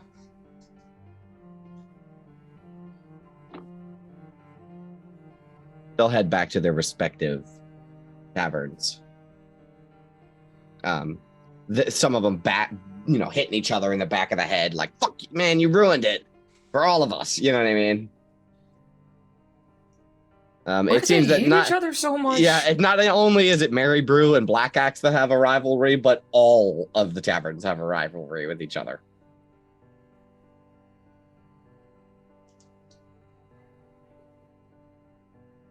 All right, and you guys want to head to where? The river's mouth? Let's go to River's Mouth. Yeah. I feel like Alright. Fight Club's gonna start early tonight. Okay. So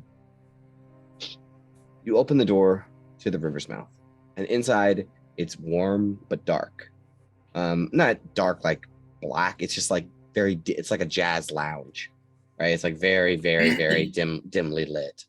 And you do see a couple of elderly patrons, just kind of nursing their drinks and sitting there. As if you had went into any of the other taverns, you'd have noticed that the places are beat up. There's scuffs all over the floor. Their tables and chairs have been built and rebuilt several times. There's no way they'll ever pick all the glass up off the floor. There's like chicken wire up to keep people from killing each other with glass and stuff like that. This tavern doesn't have any of that. In fact, it looks expensive and like nice for a tavern. You can tell that fights don't break out here. But behind, and there's all over the walls and on shelves and along counters in the back, there are tiny glass figurines, like little unicorns and deer and, fucking swans and stuff. And they're only like, an inch, 2 inches big, these little glass figurines. And there's more than a dozen, a couple dozen of them, right? A dozen of them, all over the place. And they're all neatly placed. And you can see that behind the bar, most likely the tavern keeper himself, is this fucking big, burly, beefy dude. His shoulders and arms are like twice the size of his legs, right? And he kind of looks like the dad on Cloudy with a Chance of Meatballs, right? Or like the Big dad, bushy the dad eyebrows. from Luca, right? With this huge bushy eyebrows, but they're so bushy that they cover up his eyes themselves. He's got this huge square face. He's got a bald head, and just huge arms. And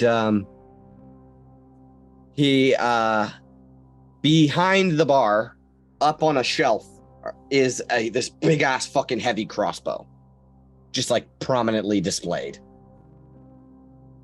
And he looks at you and eyes you up and down. I think he's gonna make an intimidation check. I'm gonna give him a +3. Yeah, he's not that intimidating, but he's Just definitely fought a fucking lake monster. Yeah. he's definitely trying to intimidate you. What's up? Be careful. What's- Don't touch anything. What's the scene of people in here? Old people, Old people. Oh, people. and it's quiet. The other taverns, there's music and shouting. This tavern is quiet, like silent almost. You can hear the wind outside and the fight, and like the yelling from the other taverns across the way.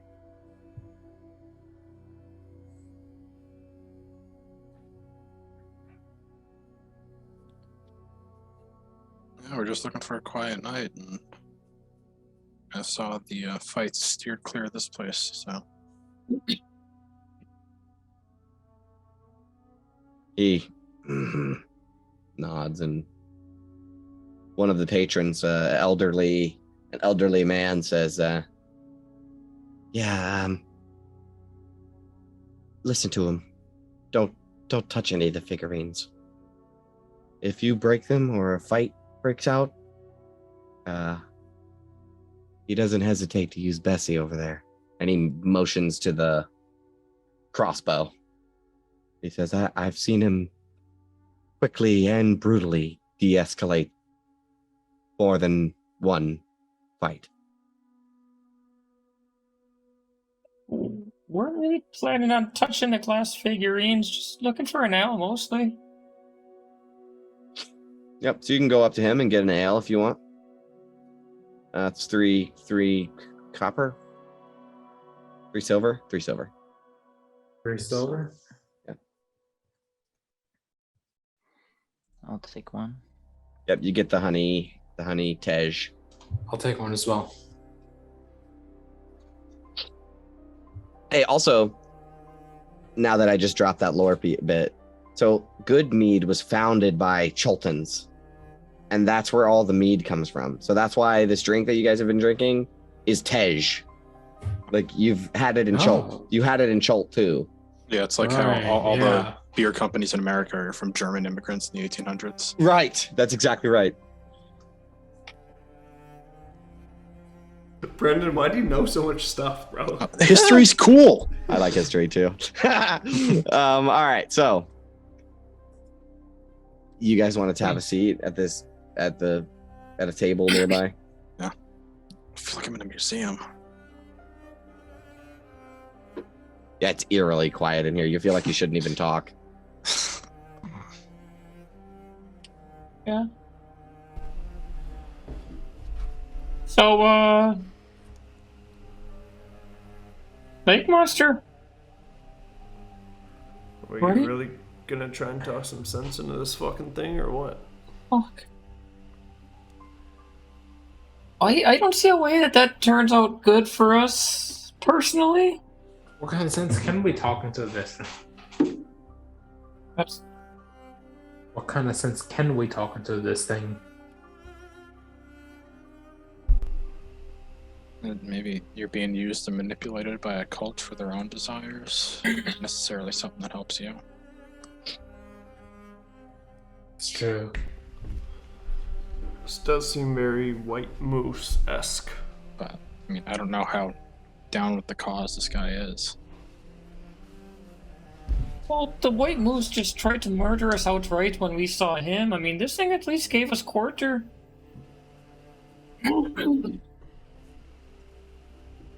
Maybe it can be reasoned with. I don't see how. I mean, it seemed like it wanted nothing to do with us, but I mean, it could have killed Sapphire and it didn't. So Good sign. But what if it feared us because it fears the druids? Like you could smell the magic on this. Hmm. Well, Gabar used magic to Yeah. teleport Sapphira, and it must have witnessed that. Alright, cool.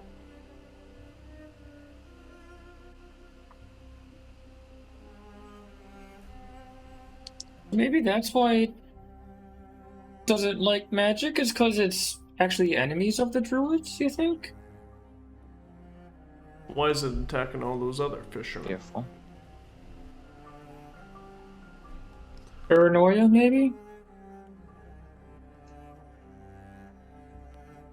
It clearly studied us for a moment before we, before it talks to us. So if it's studying its prey, it's obviously fucking smart. Why is it attacking all those fishermen? And why just from Bremen? Maybe there's a druid from Bremen, but I mean, druids from cities feels like an oxymoron.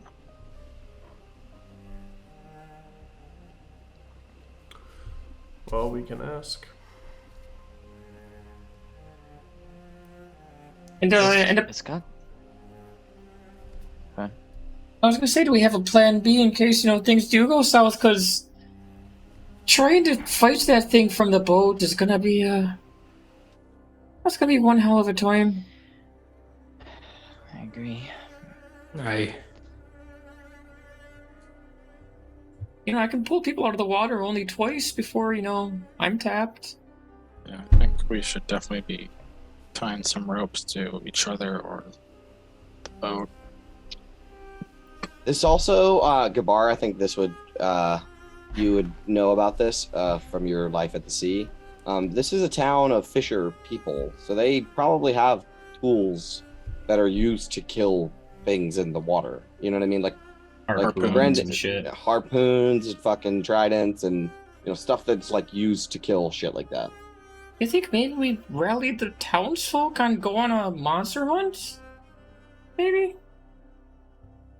You saw how they reacted to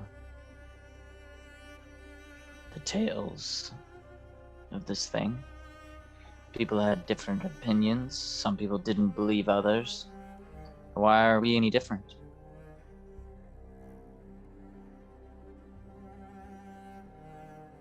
Maybe because we're the first ones to actually be doing something about it. This could also be the first one where they consider something about it. They think about it a little bit more.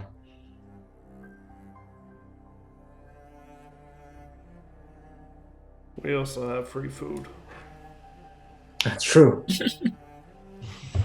Free dinner for a week for anyone who survives the monster hunt. I can see that going over really well. I mean, a body that powerful with the intelligence of a man. I mean, people are gonna get snatched up like it's nothing. Yes, it would also be hard to reason with it if we had an angry Armada. mob coming after it. True. Well, maybe we could at least use some of the folks' weapons and spears and shit. Yeah, if they got like harpoons or. You can try to harpoon it and try and keep it from swimming too far under the surface. It depends on the size of the boat. I mean, when you try to harpoon something that size, if it's too small of a boat and it's strong enough, it'll just capsize the boat and the harpoon will come loose. How big of a fucking boat can you get us good? Definitely a bigger boat than what we have. I ain't going out there to doing this in a rowboat again. We're gonna have to be finding us like I think a skiff, right? skiff, a sloop, a frigate would be preferable, but those are probably too big for this lake. Yeah, Those are some- definitely. I feel like a definitely skiff too is big. good for us to have enough people to crew it and fight. How about a keelboat? Can we find a keelboat out here? Maybe in the fishing houses. Fuck. Was To Carter. was Saphira's friend? Was his boat a skiff? Oh, that guy owns a series of boats. Oh, his friend, that guy? Yeah, he's got like a skiff. No, Nolan has a skiff. Yeah, Nolan has a skiff. Pickaxes Oh, too that's to right. break it out of the ice. I can use fire. Might be worth talking to him tomorrow. I could try to shatter some of the ice. I think we might have to. If not, yeah. I mean, you did give him 30 gold. I did. I know. That's not the first time you've given him 30 gold either. That's not the first time I've given him 30 gold. Yeah, I the don't other exactly option- know what your background is, but renting a boat, that seems like a fair price. He's on The other hard option. times, all right. I just gotta make sure he's doing all right for himself. He seems like he's doing great. Could also try to fleece the hell out of Carter. I'm thinking Carter might be easier I think person to deal with to get a boat. I don't really think Carter wants to see me now. Yeah, but I Well, can be really that's- likable. More of a problem that he doesn't believe in the sea monster at all, or maybe not even that. Maybe he more so doesn't want to have anything to do with it. Could be competition. Getting rid of the competition. Full disclosure, I'm just going to go in and cast spells on him to make him do what we want. Well, that's one way to put it. We could just always go out to the boathouse and just talk our way onto one of the ships. I feel like people are going to be real hesitant to give up a day's work for a bunch of randos going to hunt a lake monster.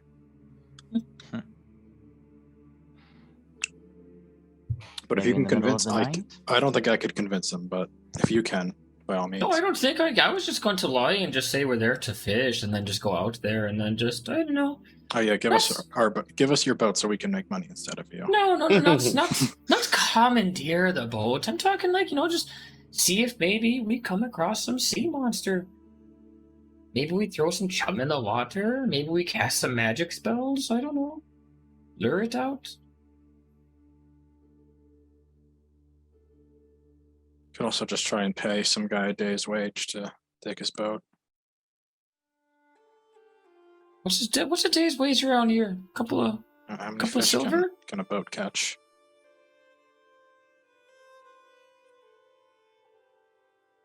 say One trout was like what? 5 silver. 5 silver, yeah. So Yeah, and how that's- many you're that's fitting in pretty a cheap. boat? Like Yeah, that's pretty cheap too. 10 Fish. tops. Like I feel like a few gold we could probably. Yeah, we Well, all you been pay chipping. off a bunch of people 10 gold to tell them to fuck off for the day? Yeah.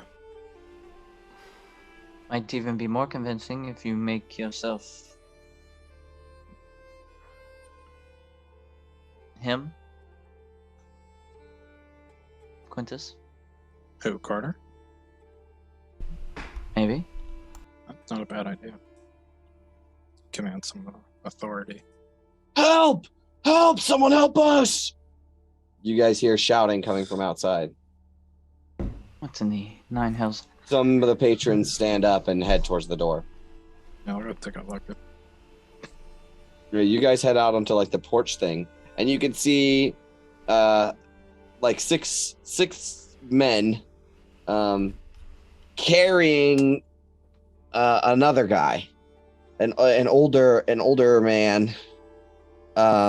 He's got ice frozen all to him, and from this distance you can see that his hands have frostbite for sure.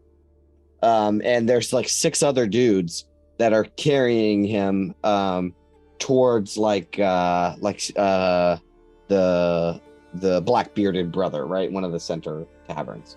And they're saying, help, help! And people start heading outside.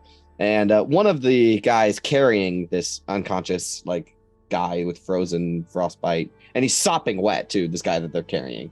One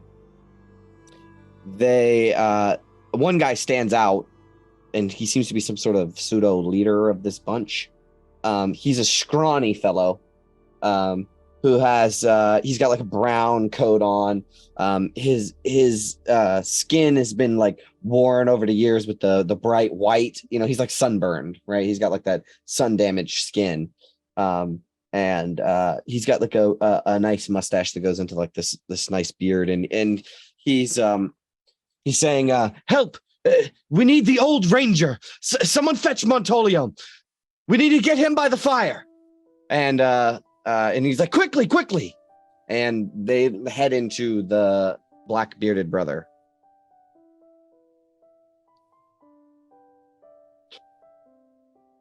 Oh shit, what's that about? Sapphire, you can heal people, right? Maybe we can help. I definitely could. What was this guy's name again? You didn't see his name. He didn't shout, I'm such and such. But they say get the old ranger Mathalius? Montolio. Yeah, Montolio. Montolio. Okay, That's the ranger's Montolio. name. Yeah. Start heading into the. You guys want to go into the black bearded brother? Follow the crowd? There's other patrons that are leaving taverns currently and heading that way too. My curiosity speaks. Okay. Does anybody go with Quintus? Yeah, I'll I go. will. Yeah. I'll just be like, you think this is a Well, fucking ploy so- by the fucking Mary Brew to get people in his bar? If it is, it's a good one. You guys follow in as some more of a crowd is starting to gather in the black bearded brother. This is this is Black Axe's place actually.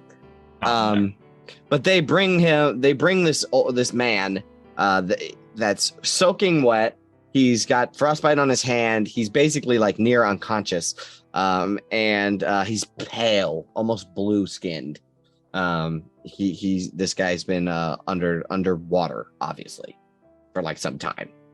And they bring him close to the fire. And some of the tavern patrons are funneling in and checking it out, and they're starting to treat him and stuff. But actually, as you go near the black bearded brother, first of all, you guys see Carter in the corner, and Carter sees you. Not only that, while they're like tending to this guy and you guys are like trying to scope out what's happening, a woman will tap Sapphira on the shoulder. She's like a younger woman, just into womanhood, right? Like 19, 20. And she taps Sapphira on the shoulder, kind of timidly. Hey, what is it? Are you the one that knocked out Carter? Ah, maybe I did. What of it? I can't believe it. No one's ever knocked him out. Really? You're the first person to ever even land a good, solid hit on Carter. She kind of shrugs and she just says, like, well, that's neither here nor there, I suppose. I don't really need to make a whole deal out of it. Carter knocked out by a girl. And they like shake their head and walk back, more into the tavern. But after a while, you guys funnel in and some of the other patrons go back to their original bar. But after 5 minutes, the messenger returns with this really old man. Like he's in his fucking like late 80s. And he's got like white hair. And he's definitely blind in one eye because it's like snow, like a snow eye. He's got scars all over him, but he's wearing like big green cloak with like white fur, and he's got the holy symbol of Maliki around his neck. He's not armed or anything, but he's just this really fucking old man. And he comes up, and you guys would assume that this is probably Montolio, and he begins helping this guy that's like dying. Can I find one of the people that carried him in and just kind of go up and be like, well, what happened to him? Okay. What would the rest of you like to do? I'll get back to you on that. Are you guys just kind of checking out the scene? Yeah. I'll get up a little bit closer towards Montolio. Yeah, I Okay. was gonna, in the meantime, go up see if I could help this guy. I don't know, with cure wounds or something. My lay on hands, yeah. Yeah, so you guys approach while you're still waiting for Montolio. This really skinny guy that I described before, he's like brooding with his fists clenched tight, standing next to this guy that's like unconscious. Nearly, he's not, but he's definitely like, he's really sick. One of the other people that's with him, they're like, oh, can we help you?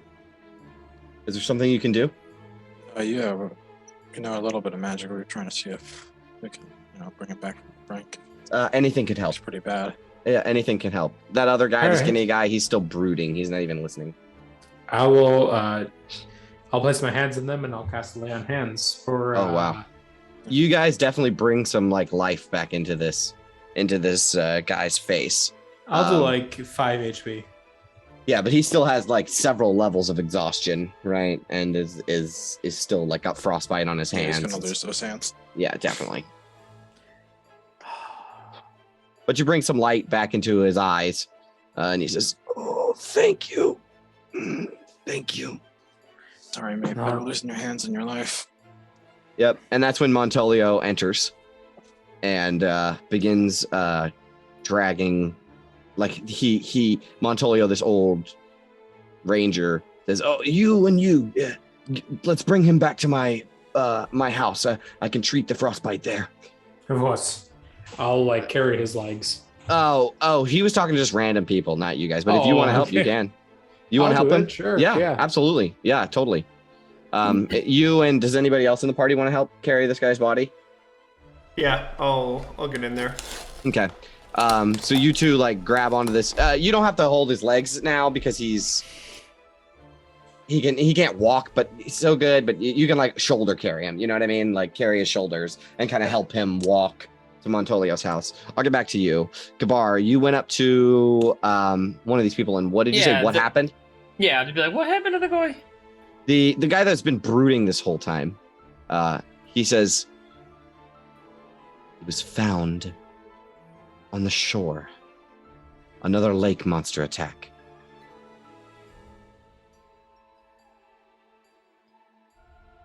We cannot live like this any longer, right? He shouts and he takes a cup that's just on a table and smashes it to the ground, right? And all the attention from both bars is on him now. And Gabar, you weren't ready for that, right? This is just like a crazy rage outburst. And he starts just like addressing everyone. He says, another fishing crew lost to the lake monster. Only one remains. And look at him. Did you see him? I pray to the gods that he makes it through the night.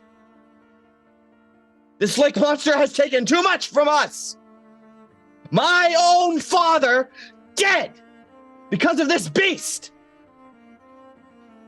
Look at us. All of us. Cowering in a tavern, waiting for our next drink. Denying its existence.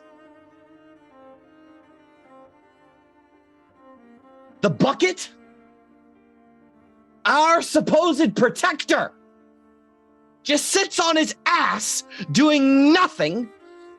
And the speaker, Speaker Shaleskar, is too old and frail of mind to rely upon to organize a hunt. We are Brahminers, he says, and he slams his fist down on a table. Our town is infamous for our brawls. We are warriors, he says. He slams his hand down again. He takes a breath.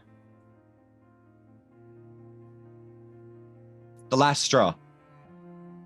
He looks over at everybody, including you guys.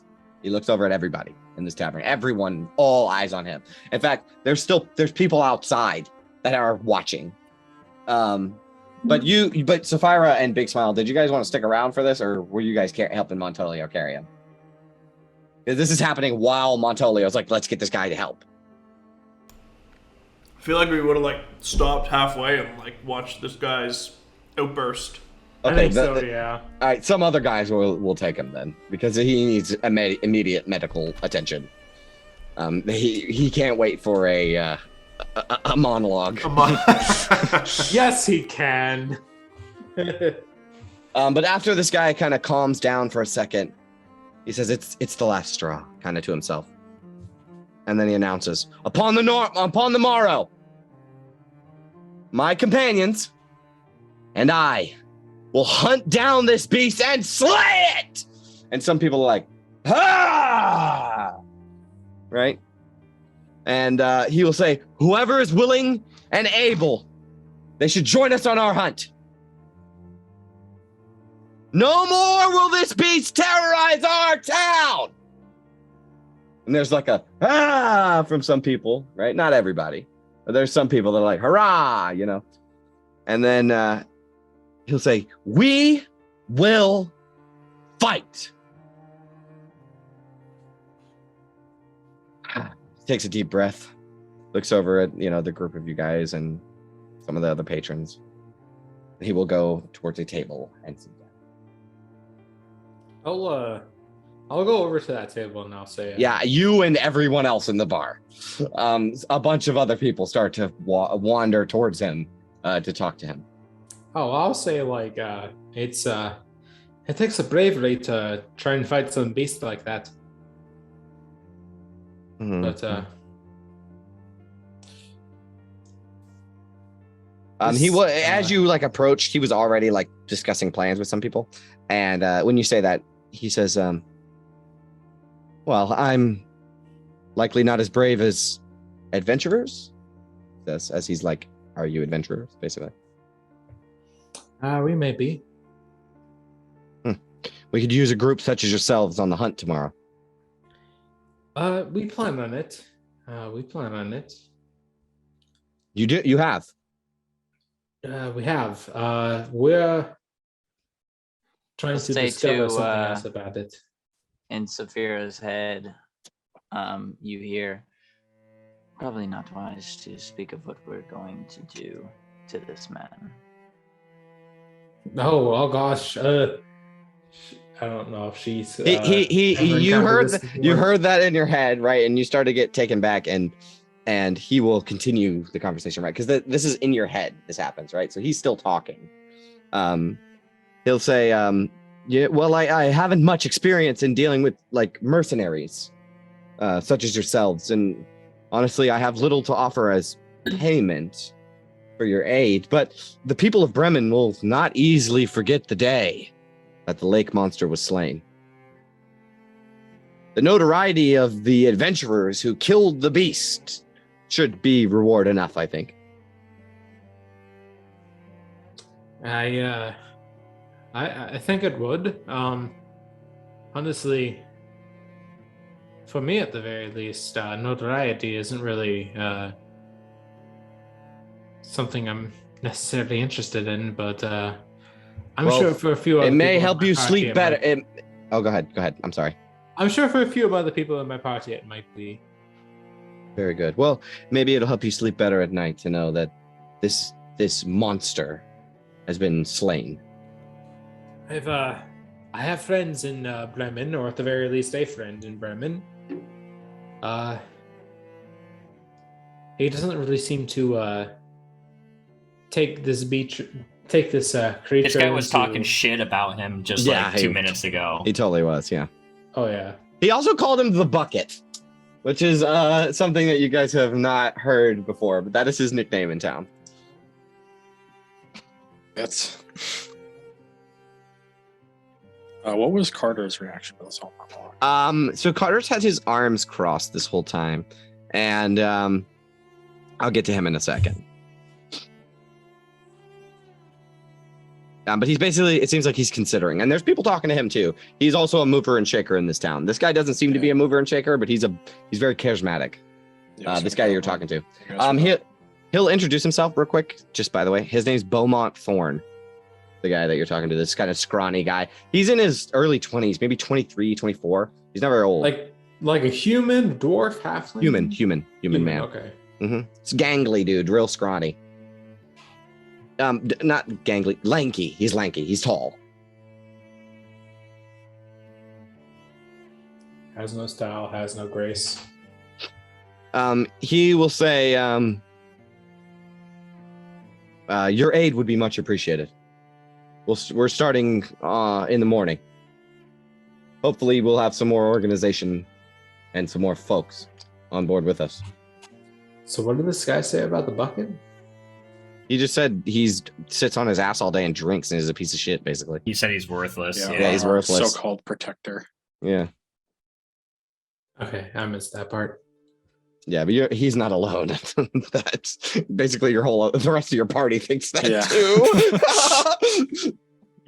I mean, Safara kind of thinks Immerse that town. too, but she doesn't really want to say it. What kind of boat you got? I myself have a smaller vessel, but my friend over there, and he points to like one of the other guys that's with him, right? He has a lugger, lugger, and my other friend there, he has a skiff. We're going to see if we can organize some more of the townsfolk, get a bunch of different kinds of boats. I haven't quite worked out a plan just yet, but your help could be exponential. I look back at the party for a second and just be like, did we tell him about, the beast? Can I speak to? I'll just go around and say we need to have a conversation to everyone,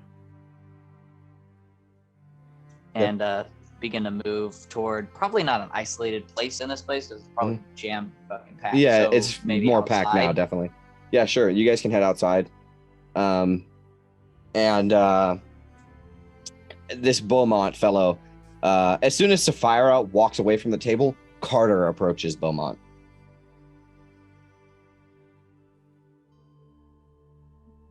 And they begin discussing stuff, and Beaumont starts using like little cloth napkins and forks and stuff to like lay out a plan. He's planning something.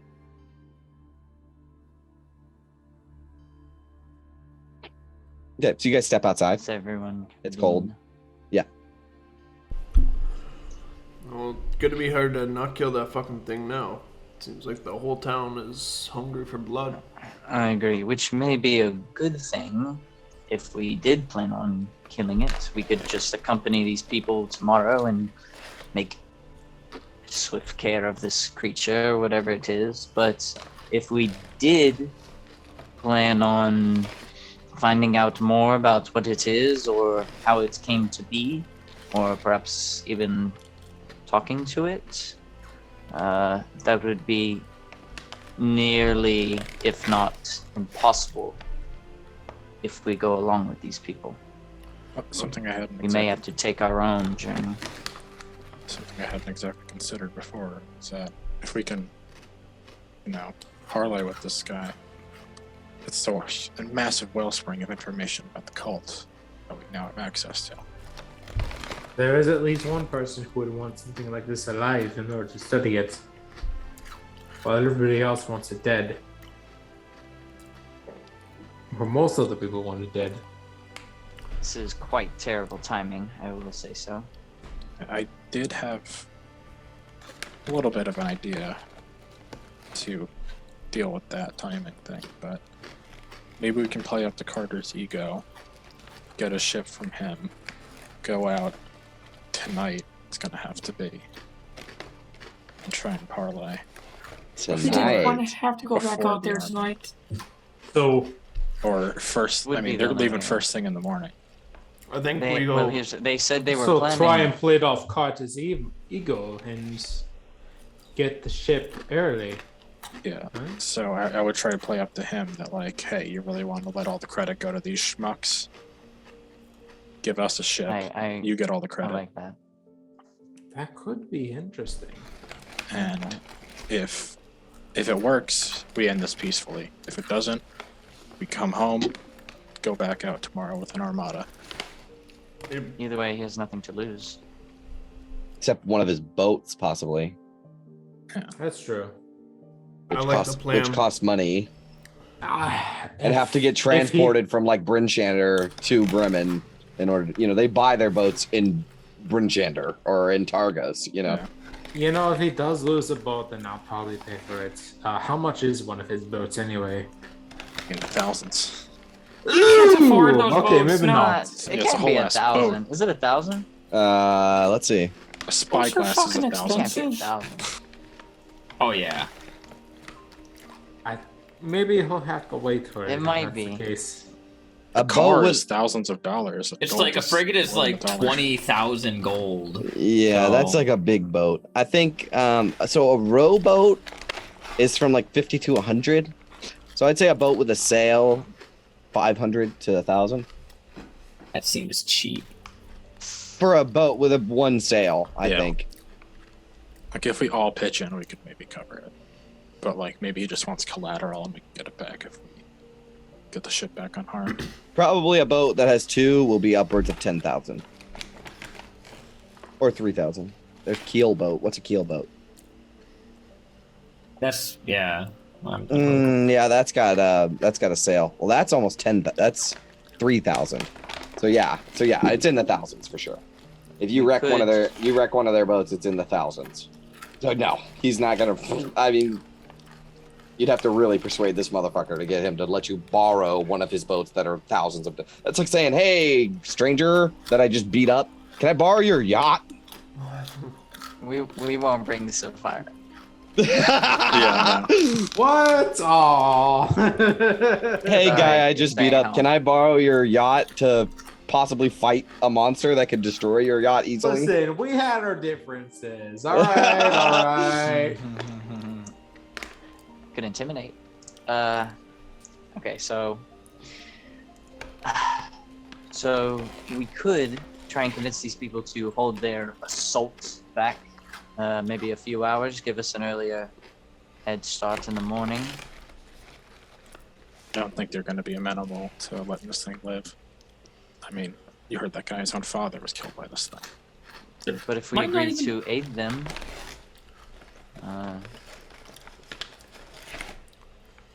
could Then perhaps push the assault back till maybe midday.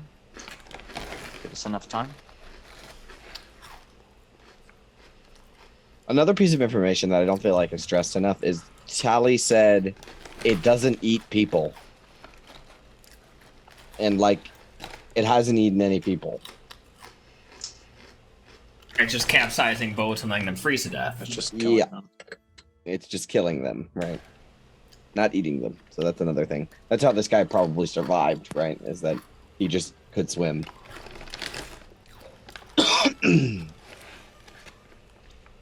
I think we go out before the townsfolk. I don't think we're going to be able to talk them out of it at this point. And we try and reason with the beast. If not, we let the Bremen Armada do its fucking thing. Still think we should go out with them. Oh, to kill it too. Yeah, I mean, there's gonna be casualties. They'll probably need our help. Well, if we can't reason with it, then I guess we just wait for the cavalry to show up.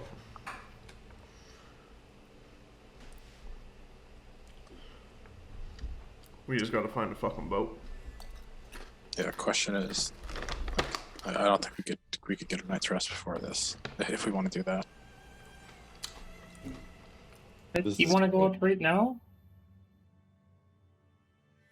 If we're gonna beat the Armada, we're gonna be out there for We were out there for 5 hours to find it yesterday, and now it's, yeah. Now it's spooked. Well, it can't be that spooked. It just wrecked another boat. True. Yeah, maybe vengeful. I don't know, it could have been hours ago, though, right? This guy's like got frostbite hands and shit. Like, he's obviously been in the water for some Well, time. I mean, if it is spooked, wouldn't it try to be more on the defensive? I don't know. It's a sentient animal.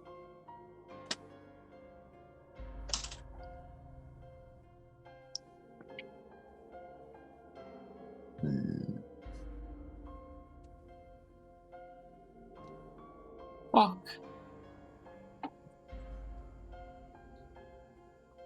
Like, damned if you do, damned if you don't, huh?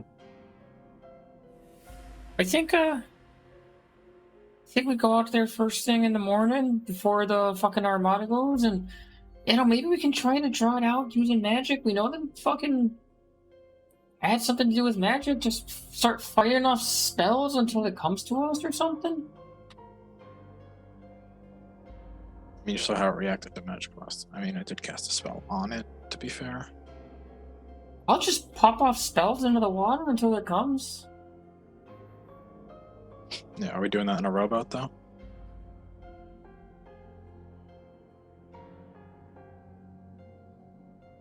Well, I'm pretty sure nobody's going to be fishing tomorrow. It sounds like everybody's going to be fishing tomorrow. Right. Just not for trout.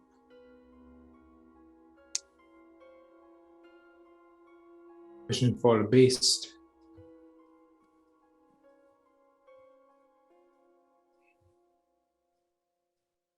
All right, so what do you guys want to do? It's 5 of us. You want to just put it up to a vote? I think we go tomorrow morning. Early as we can. Before the Armada. Only thing is we gotta find what fucking boat we're taking.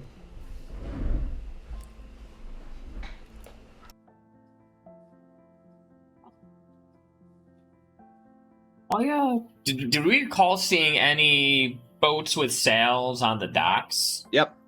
But they're, yeah, yep. Yep, you could Most carry of it. them are You can carry one. carters, probably. He doesn't own the town. I mean, the likelihood of you being able to steal a Well, boat he has is very 3 of high. them. Yeah. I mean, the thing is, we want to ask for permission or forgiveness. See, my problem is if we steal a boat and we go out there and we convince this thing to stop killing folks, and then we come back and the folks are out for blood, they're gonna fucking put our heads on a spike instead of the beasties.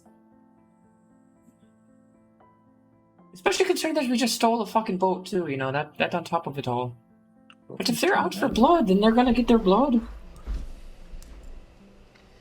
Well, here's the thing.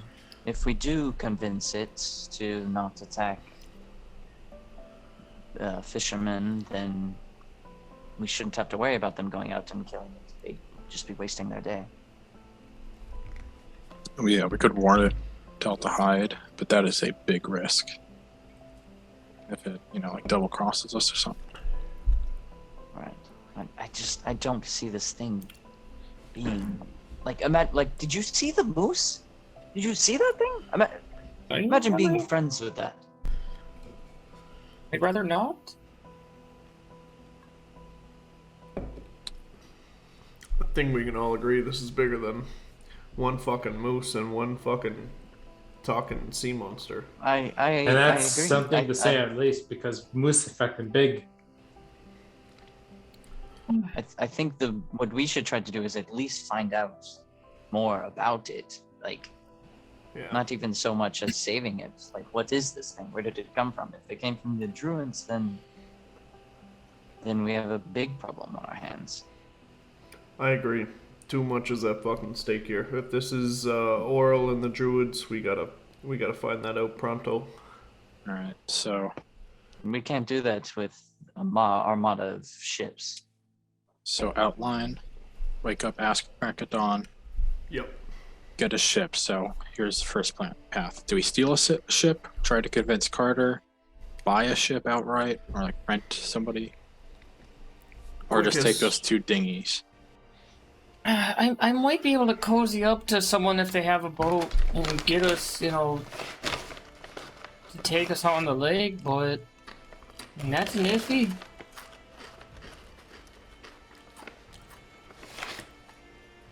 Yeah, I mean, if it's right away in the morning, I have a good chance of getting Carter to give us a boat.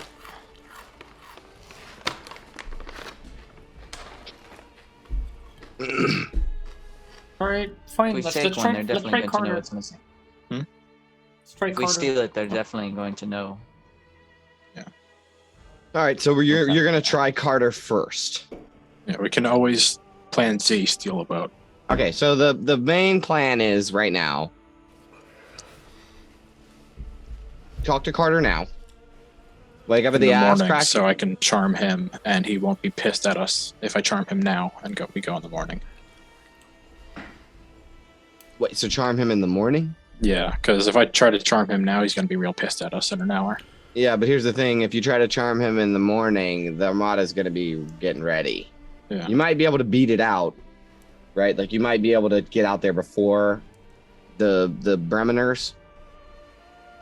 But like if Carter's out there getting his boat ready, so is everybody else. Hold on. I V didn't know that you meant like magically.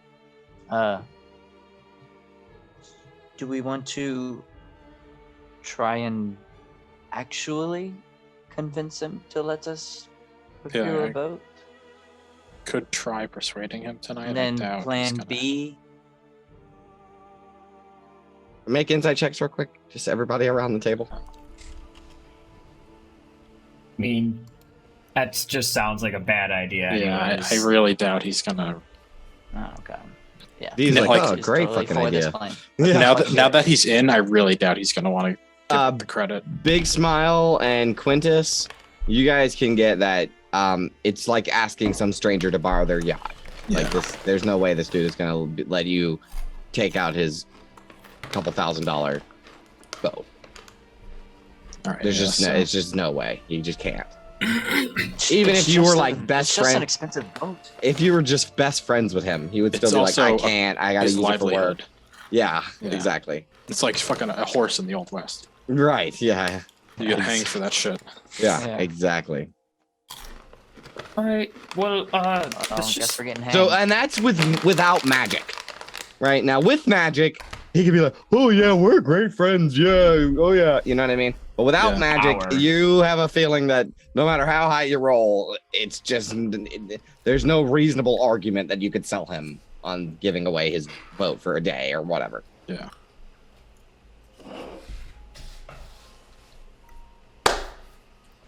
If we're gonna try to talk to this thing, I'm starting to think that we're gonna have to go out tonight. Oh yeah. I don't see. I mean, if the Armada's gonna be out there hunting for this thing, and we go out with the Armada and we're trying to talk to it, I mean, that just sounds like a recipe for disaster. Well, plans to get there before the Armada. I mean, it's already getting late for us to get a good enough rest and do all this and get out on the water and find it all before there's an Armada sailing toward I it. I think it's tonight. All right. Well, let's I get a say we fucking go right ship. now. Yeah. Yeah, let's and I go, mean, go. if Parlay the goes thing. south, we are hauling ass back to shore. That's fully agreed on, right? I think we could, if we don't even attempt to charm Kata and we just steal one of his boats. If we do successfully do whatever we're trying to do, we can have it back by morning. No one will be any wiser. I'm down with that plan. I think it's better to try. If we're gonna try and parlay, I think we just take the rowboats as like a sign of good faith. We're not coming back with a bigger, stronger ship to come and fight you. Yeah, I mean, I like that idea.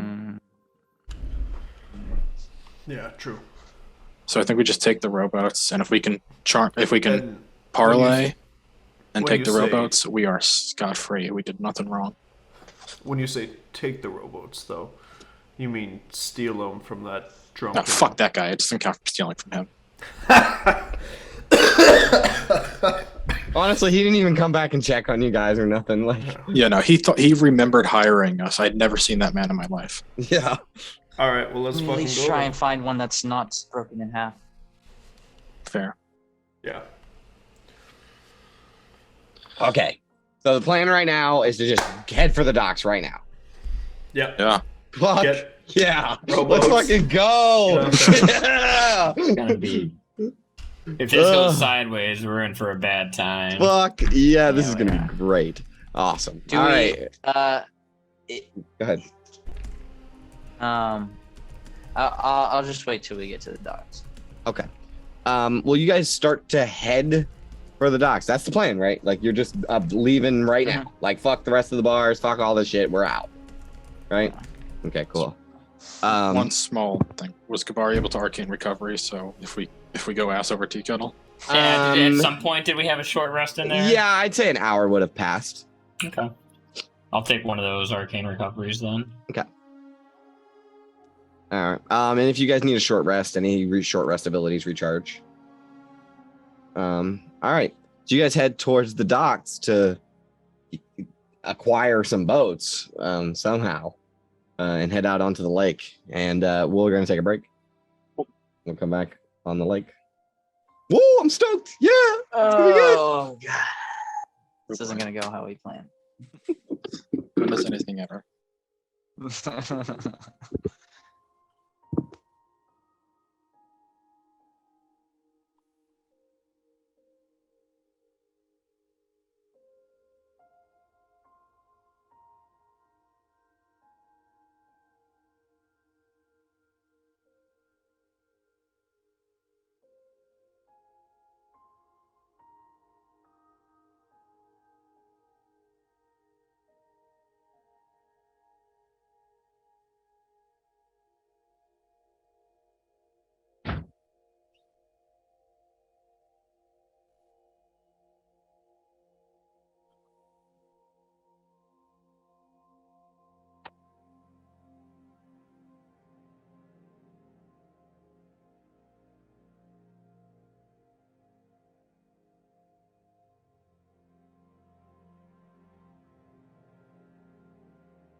finally caught up on Critical Role. Did you? Yeah. I think I'm still an episode behind. I didn't watch this week's or last week's. You didn't miss anything last week. I don't think I missed anything the week before. It was like that shit with what's his name? Yeah, it was last year like FCG. FCG, yeah. Like, there's enough stuff like there where I'm like hooked into the campaign at least, but it's just like really playing out slow. Yeah. I hope it gets good, man. I really do. I really hope that they're like he's building up for something cool.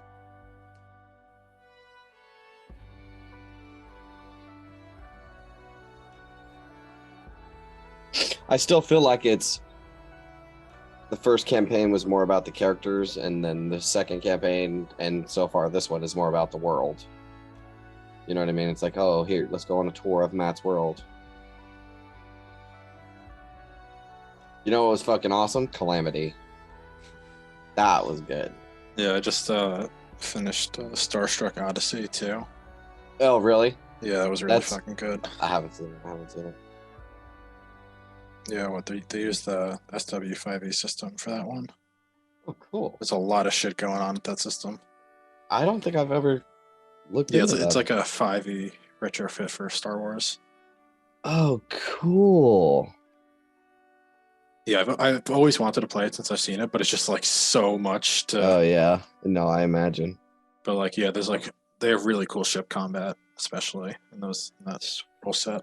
I didn't even know this existed. That's sweet. Yeah, I mean, like they reflavor the Force stuff as like psychic powers, Right? that, like aliens have and shit. But Yeah. That's so fucking cool.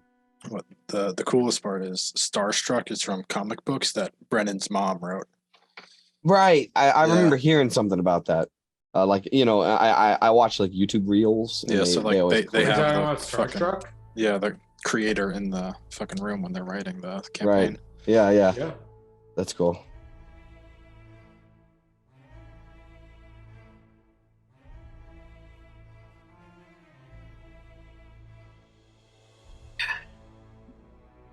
Yep, you guys are getting the old Camp Righteous screw.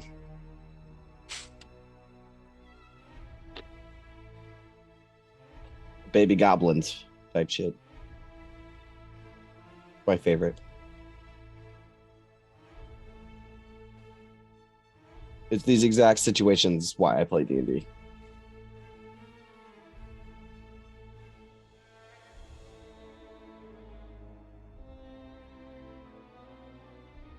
What, unwinnable situations? Mm-hmm. Yep. It's literally like damned if you do, damned if you don't. I mean, I'm totally okay just saying I screw like you, how, Tally. yeah, I like when you were talking to Tally, you guys were like, we're just gonna kill it. Like, we're just gonna kill it. And then as soon as this guy's like, I'm gonna kill it, you guys are like, I don't know, should we try to talk to this thing? Well, it's not even like, oh, let's preserve it for the goodness of Yeah, animals. we're just trying to find out our shit. Yeah. Works for me, man. I mean, like, the plan of, like, we'll talk to it, and then, if that goes south, then we'll kill it. That's Yes. way easier than, like, now we have to decide, like, one or the other. Yep. I love it. There is no both anymore. Yep, my favorite. Choices. Okay, so we make our way towards the docks. What boats do you guys want to use? The one we were on, Uh-huh. me, Quintus, and It's Spirit, and then still waterworthy. look for a better one than Okay. the one they had. Why don't somebody make an investigation check with advantage? Oh, can I do that? Mhm. I got really good That's why you're investigation. here. Yeah. Perfect. You on the same dock, you walk along, and there's a couple of boats here that have been drug across the ice, and you can see like the trail that they drug this boat across the ice. But with what little light you have, yeah, you find another rowboat. Give me 1 second. It's dead out here, right? Everybody's like at the Oh taverns yeah, planning or yeah. goes home. Definitely. This boat is called Wanderlust. Wanderlust. Yep, it's a little rowboat. Is it so? We have the rowboat that we used before, and then Yep. this rowboat. Now, what is it down? 8 hit points? 6. Oh no, 8. You're right. It was 8. Yeah, because we got 50 Slammed minus by that. 50 minus 8 though, so it's not much. Could I perhaps look on some other boats Okay. for like harpoons, or maybe if even better yet, if Carter described, I think he told me like a name of his boat, or maybe described it to me. Maybe if I can find one of his boats. He every day has his men drag the boats back into the fish houses. Okay. Well, I'll just try to find like a bigger boat and like get on it and maybe try to look for some harpoons. Make an investigation check. Does anybody want to assist in this search? Sure. All right, make it with advantage. Roll twice. Oh God. No, you don't see anything. See some Not fishing even one. poles. Yeah, you do. You find one thing. You find it's like a hook, one of those big long hooks. What are those things called? A gaff, I think. A gaff hook. Yeah, you find a gaff hook, which is like, Papa had those long poles with like just a hook at the end of it. You find one of those. Yeah. It's essentially a spear. All right. Could you just take a spear and make a nice cinch knot on the end of it and turn it into a nice, harpoon? Sure. You got a spear? I don't, but pretty sure Sapphira has some javelins. Harpoons work best with a hook in it, right? At the end. Like a spike on the end, so it hooks into it, so you can pull Like a it. barb. Yeah, barb. That's what it's called. Yeah, like a barb. But I mean, a javelin might work. You can tie a rope to a javelin, no problem. No True. roll or anything. I mean, we have Quintus. And he's going to. There's a tie- pun on Bard and Barb. Oh my God. Do you have inspiration? Take it away. Gross. Get rid of it. That was an anti-inspiration. Okay. Not really. Not really. Inspiration removed. No. I'm just kidding. Don't do that. I can give him, but I can't take him away. All right. Yeah, You we're know what? gonna- Hey, I have a barbed grell tentacle. Can I try to rig up some of those barbs onto that? No. I'm just gonna throw the thing in the fucking water. Okay. This thing's nasty at this point. Wait, so we can use it as chum. Alright, I'll hold on to it and use it as chum. Okay. All right. You But guys. it's going away. You guys secretly and quietly gather your boats, put on your crampons, and you guys want to start dragging these bastards out to the water. Yes, sir. All right. You guys start dragging it out to the water. Sapphira, Yeah. you don't have your clothes, Oh. so you're unarmored right now. You want to go back to the hotel? Yeah, I do. All right, you run back to the hotel. Meet us there. We'll get the boats ready. I need my armor. Yep. So you run back to the hotel, and you find your armor set up in your room. Is it dried off? It is. Yeah. Oh, okay. I'll take it. Yeah, you're good. You're good to go. What kind of armor is it? What do you have? A half plate? chainmail? Scale mail, right? Scale Yeah, mail. scale mail. Yeah, so you gotta take what is Takes it? 5 minutes. 5 minutes. Yeah, so you can do it in the boat. You just grab your shit, stuff it in a bag, and run. Yeah. and- yep. You All right, finally. I'm here. Yep. You finally meet back up with the group. And you guys push the boats off into the water. Are we doing the same arrangement? Worked Okay. on last time. 3 Yeah. and 3.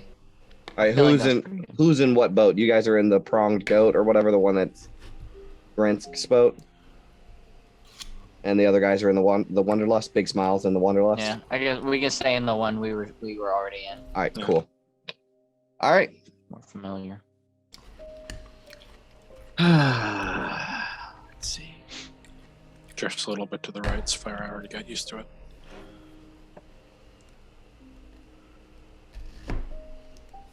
Okay. All right, you guys push out and you start your search. Sonar blows into his hand on the staff, and little orbs of light appear. He puts 2 on one boat and 1 on the other. And you guys use that as your like searchlight to search out the lake.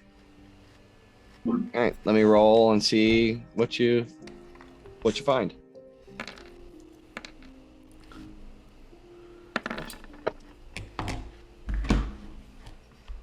Okay. I think the druids taught I how to read, because I was thinking about putting a message underwater, but Okay.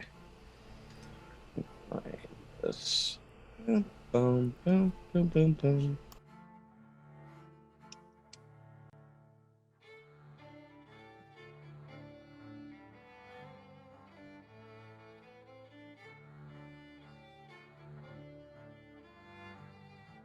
Okay. All right. So it's the middle of the night. You guys are out on the water. And you can see the aurora's already faded, right? And big clouds cover the stars and the moon. Which, by the way, the moon is almost full. It looks nearly full. It's not quite yet, but it will be probably in the next 2 days. So watch what town you're in 2 days from now. But clouds start to cover overhead as if a storm might be brewing sometime soon. And you guys row out onto the lake. Now, what is your plan of action? How you want to find this thing?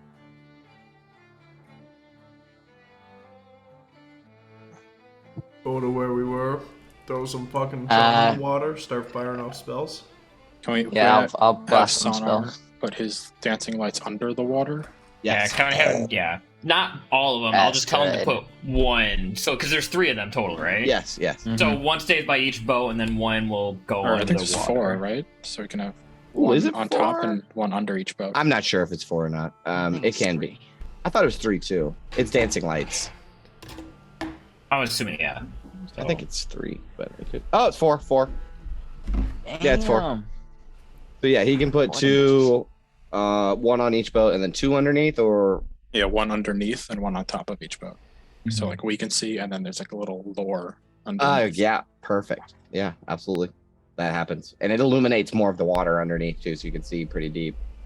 But it's pretty fucking dark because the moonlight is now obscured, and a low sort of fog hangs over the ice. You know that like ice cube when you pull ice cube out of the freezer, it like mists. That sort of mist kind of floats on the water as you guys make your way through. And is Nice. anything immediate happening? Nope. Can I talk to Quintus for a moment? Yeah. Quintus, do you think it's possible that you could like charm this creature? I could give it a very specific directive, but Not attack us, talk to us. oh yeah, I'm afraid we're gonna have to do that the old-fashioned way. Can only really get people to do that. Most of my life I've been running from people, and that's certainly well, but Don't you have suggestion? yeah, I do. So I can give it 1 directive to. Yeah, so I guess not attack.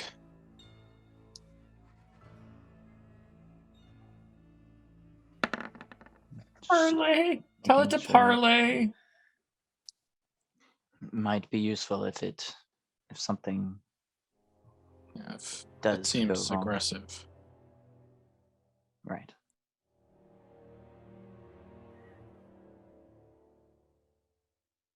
Well, let's hope we can be out on the water without you going in for once. Speaking of, I'm gonna take out some hempen rope, Mhm. tie it around my waist. Mhm. Is there anything on this boat that I can tie the other end of this rope to? Yep. There's the things that you tie the boat to the whatever, the Oh, yep. dock. All right. I'll latch it on there, like Yep. maybe 10 feet out. Okay. Done. Not taking any chances. Yeah, it's maybe not a bad idea. Kid, should we do the same thing? Probably I'll do that. Yeah, sure. Hey, I'll cut the rope off that I'm not using and toss it to Quintus. Okay. Well, you just lost 15 feet out of your 50 feet rope. Yep, I got mending. It'll be all right. Oh, you have mending? You can mend your boat. Yeah, it was. That's why if we took the broken one, I would have probably did that. But Well, your boat did take some damage. I thought it was underneath. It let in water a little bit. It like lets in water a little bit. Not enough to like Oh, well, sink then it. wherever. Yeah, you can- Wherever. If you have mending, you can give it its hit points back. Yeah, sure, I'll do that. You could have already did that. I got that silk rope. Alright. Gabar, if we wanna. You guys can just Yeah. tie each end, one end on one side, one guy, one end on the other guy, and then tie it in the middle around the thing. Yeah, precisely. Okay. I'll. I guess I can describe this. I mindfully mend or forcefully bond the splintered planks, like force themselves back into. Cool. Seam. That's cool. Very cool. Okay. You guys should just tie a rope to sonar so you can just like climb up out of the water and not sink. While Well, he's you just floating You, above you there. might pull him in. I don't think that he's not a movable rod. Okay, so for the first hour, it's calm. There's nothing. You don't see anything. You don't even see. There's no ice flows. Nothing. There's nothing for the first hour. And we move into the second hour.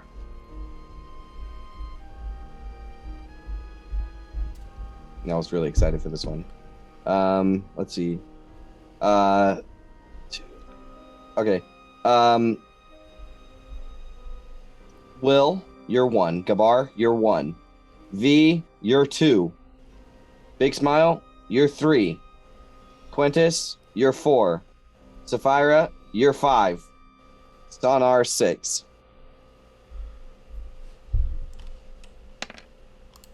Who's 5? Sapphira. Oh God, Hey. why is it always Sapphira? So within the second hour, it's maybe 40 minutes into the second hour, and it's just been nothing, right?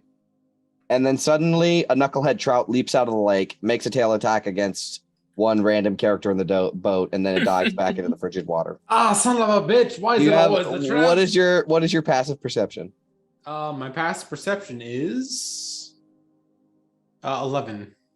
You're surprised as it just smacks you in the face. Let me make a tail attack, and then it just dives back into the water. Just If got your armor back. you weren't surprised, you could have tried to catch it, but you were surprised, so it just smacks you with advantage. And Unless if Damn. the AC is less than 18. um, right? No, you're surprised. So even if it leaves your combat range, you can't attack it. All right. So here's a tail attack. A 21. And Even you if it was take 20, it would have hit. 4 bludgeoning. It knocks the Damn. tooth out. It smacks the shit out of your face. That thing hit Actually, you harder than fucking Carter did. yeah. Actually, it's We not didn't even get a a. short rest in between then, did we? You did, yeah. You got a short okay. rest. All right. Um, So I would have like Spent spent a hit a dice? yeah, Okay, go ahead and spend that hit dice. but then I would have taken I mean, it was like I gained 1 HP, I'm going to lose 4. Yeah. But you lose a hit dice too.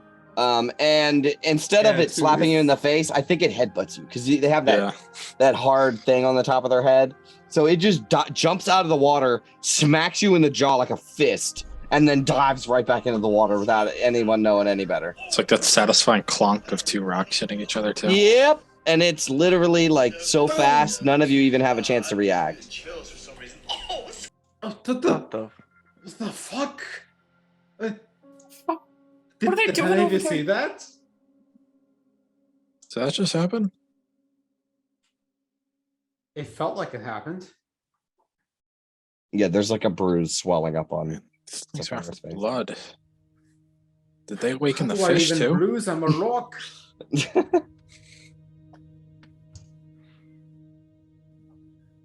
Maybe the sea monster told it to do that.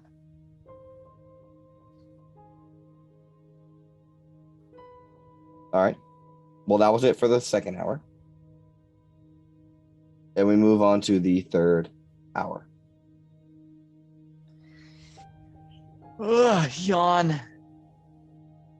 He's getting tired. Yeah, I was about to say, what time is it? Let's say it was 10 o'clock when you hit the water. Because you talked with the bucket and had breakfast and stuff. So let's say it was 10 o'clock. So it's plus 6 hours. So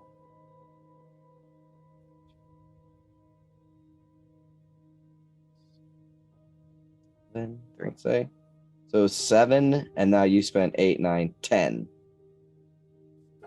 What time would you have to start making checks? Around now, right? Or would it be till like 11? No, it'll be later. You guys are still good. Yeah, what is it? We've been up for like 13 hours. It's What time is it? terrible. What time did you say it was? Um, At night? yeah, it's 10 at night now.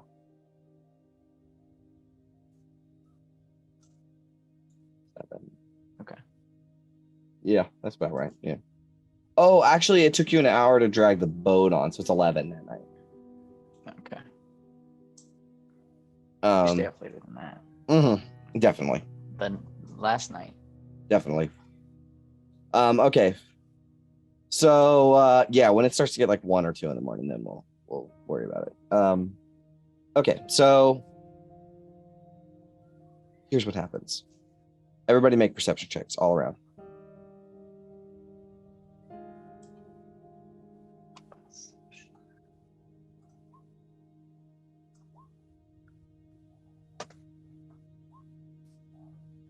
I'm on fire. Man, you feel like you're rolling really bad today. I haven't rolled a single good. Yeah. Been a bad day for V. Sapphira, I need a check from you as well. Mm-hmm. Sorry. It's okay. You haven't encountered any ice flows either, which is lucky. Okay. So time just begins ticking away as you guys are just looking in the water. It's starting to get really fucking boring. It's like you feel like you just did this all day today. And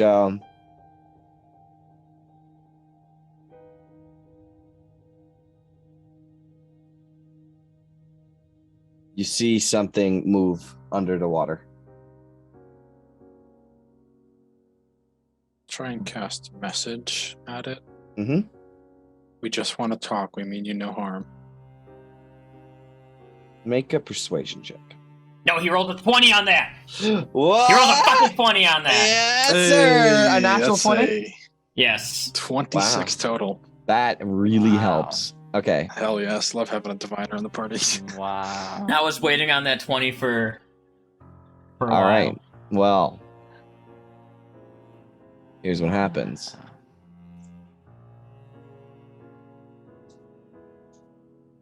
When you say that, And give a short response. you don't get a response. However, you see the head of the monster slowly rise out of the water in between the two of your boats. Right?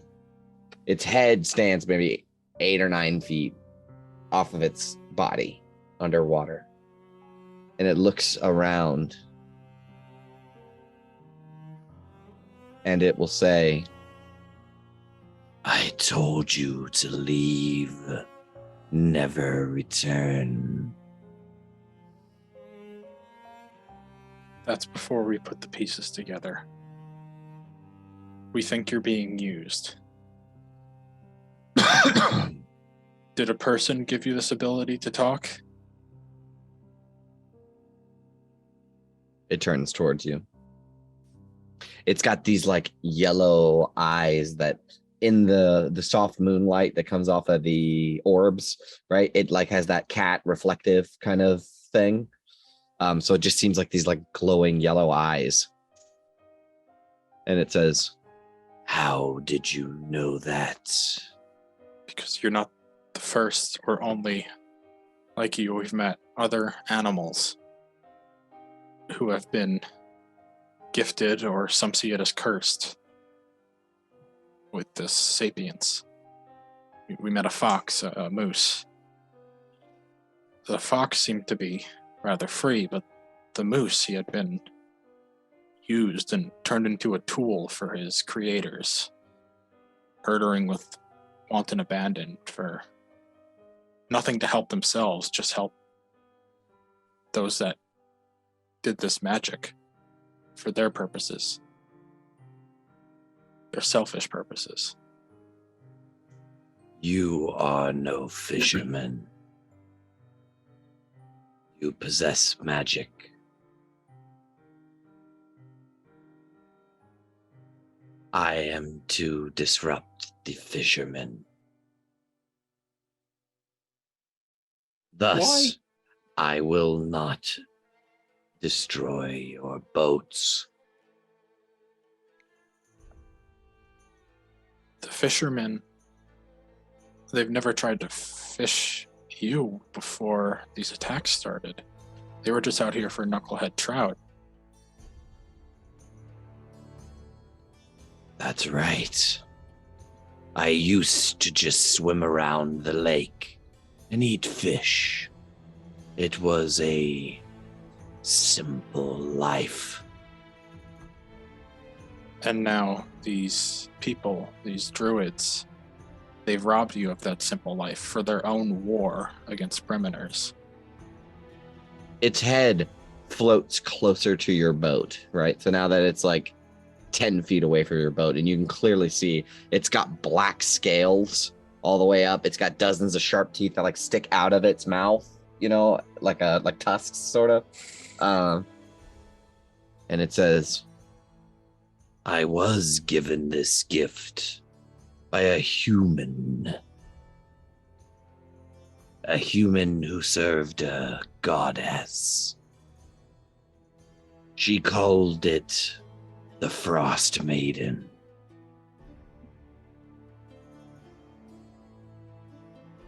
We've met others like this, and they're dangerous. You don't understand. This human. She told me if I wish to keep her gift, I must do my part to help this Frostmaiden make the people of Bremen suffer. The Frostmaiden, she said, feeds on suffering like I feed on fish.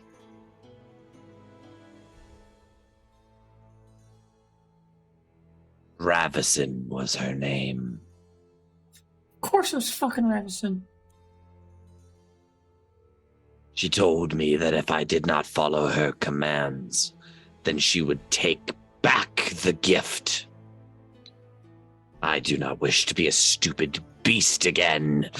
Never again. Well, we have pretty good news for you. Depending on how you felt about Rasfin herself, she certainly cannot. It is impossible for her to take away that gift, because she is dead. How do you know this? She attacked us. Oh, because we killed her. We were forced to defend ourselves. She had employed another, like you, a moose, to kill. She tried to employ a fox, but the fox made its own choice and kept its gift. Ravison is dead. Yes.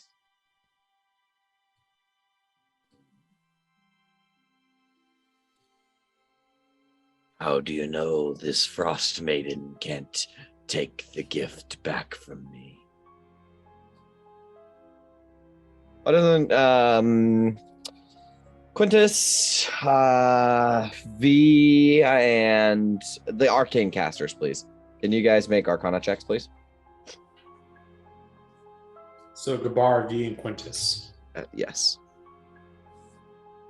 First Oh, roll. It's perfect. pretty good rolls. Yeah, actually, Gabar, you beat the DC for sure. It was pretty high. It was a it's a 15. So all three of you beat it. You guys know that the spell that was used to bring these creatures sentience is permanent.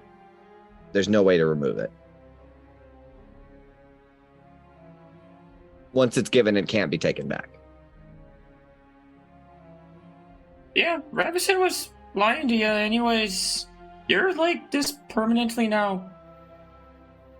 She couldn't It's- take it back if she wanted Its to. head turns towards you. How do I know I can trust you? Well, I mean, we're out here trusting that you're not going to capsize ship. Well, trust goes both ways, I guess. You cast a spell. And you It turns over to Quintus. cast a spell on me.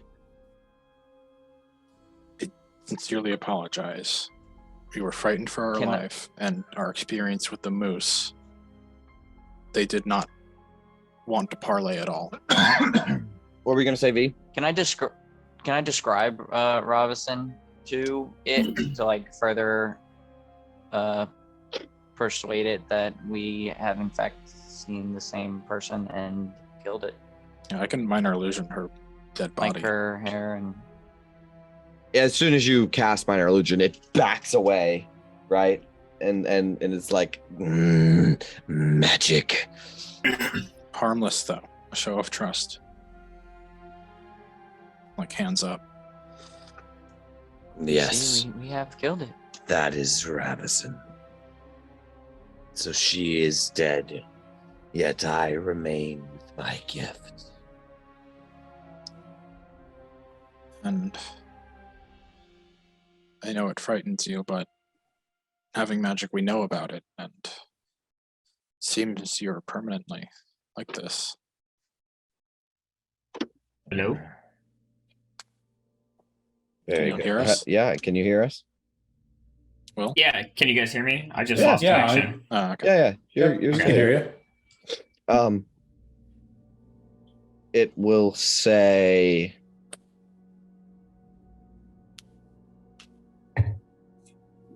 Why do you tell me this? What do you want from me? Any information Stop killing people. about these people? I only destroy the boats. I've never killed any humanoids. If they cannot swim, it is their own fault.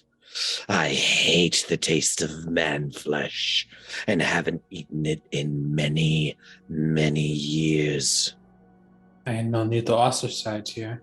If I were to leave you in a desert to starve with no food or water, would I be killing you, or would that be your fault?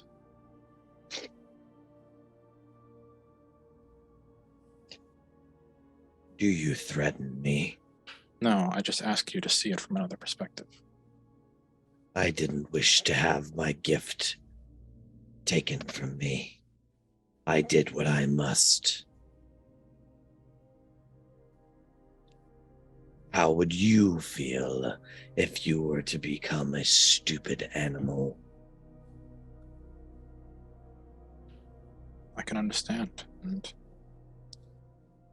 I don't necessarily blame you for doing what you had to do to stay this way, but we're trying to tell you you don't have to.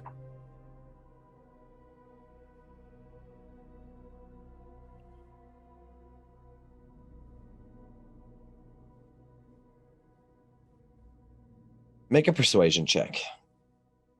And here's the thing: you can have advantage, but this is the check to make him stop, basically, right? Mhm. Like you're telling him stop attacking these people. So you get to make a check with advantage because everybody's helping you. Let's see it. I'm gonna use inspiration. Okay. All right, come on. Yes. Oh my god! Thank God. It was a high DC Quest too. complete. I imagine. Yeah, it was. Well, we At still got a least fucking 25. army coming after him tomorrow. He Or at says. most 25. Yeah, He we didn't even says- mention that Yeah, yet. we got to warn him now that he's like on our side.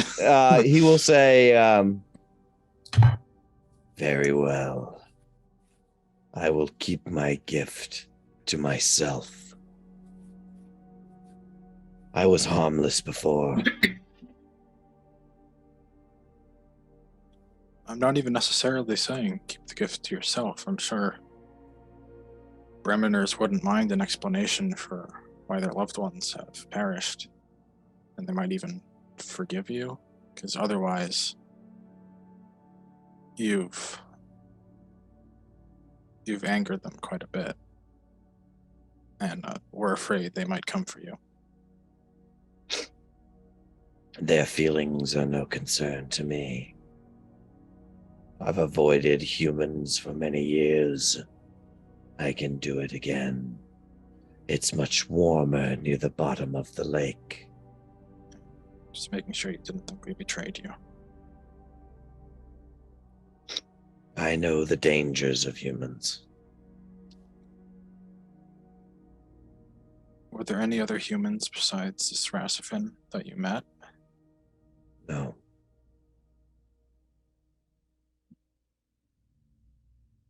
And she just told you to disrupt Bremeners specifically Yes. and keep your gift. Yes. No other purpose for you. No.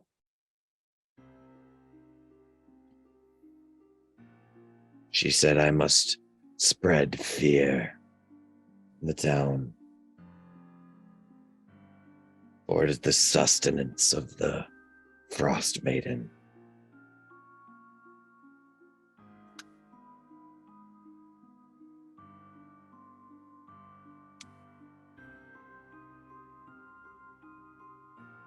Well, from here we can only thank you for your patience and understanding.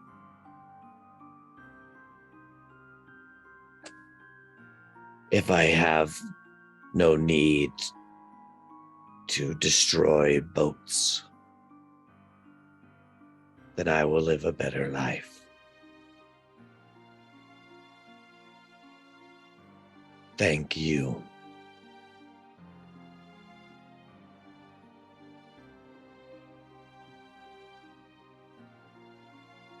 What do you call yourself?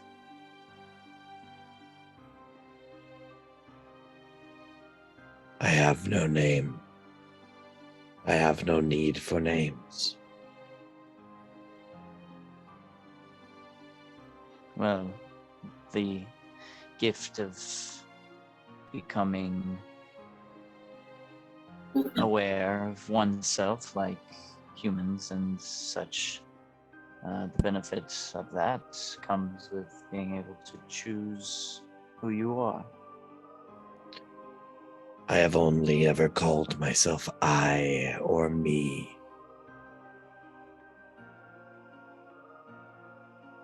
That's to most people. Do you have a name for me? If you would like, I could give you one. I am unfamiliar with names. If there was something you would want to call yourself, what would it be? I or me. I like that.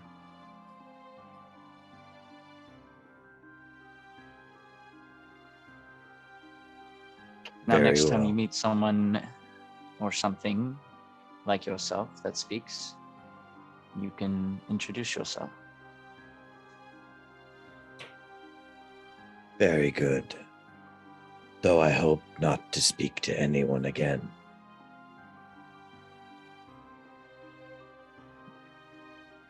If that is how you choose. It is.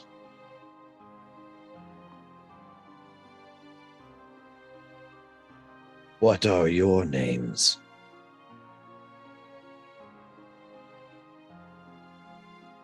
I am V.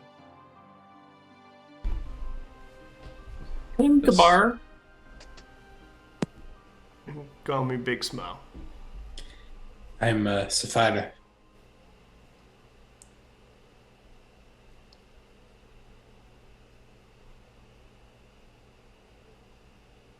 My name is Salar. The monster nods. The plesiosaur nods. So, right, I would just, make sure that even if you do feel like fishing near the surface tomorrow, you don't. Maybe stick by the hot springs tomorrow. Take a vacation day. Very well.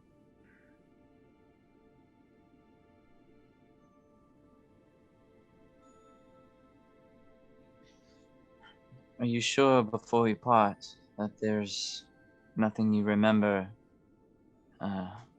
this person that did to you? Anything they said about any other creatures that they might have done in the similar I told you fashion? all that I know. Just making sure.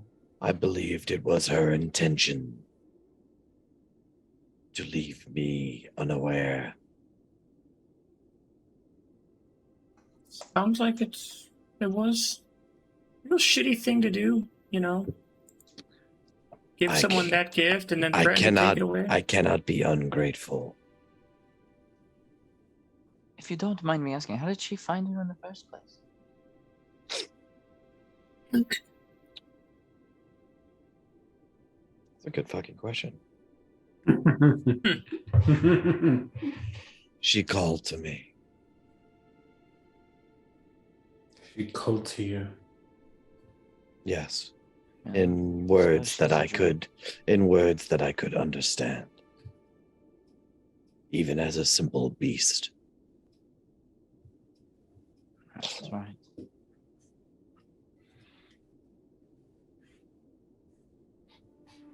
Well, I'm glad we were able to ease your life.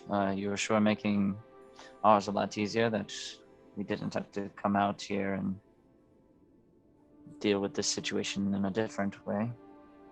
So, thank you for that as well, for wanting to speak with us. It nods. And it will say, Goodbye.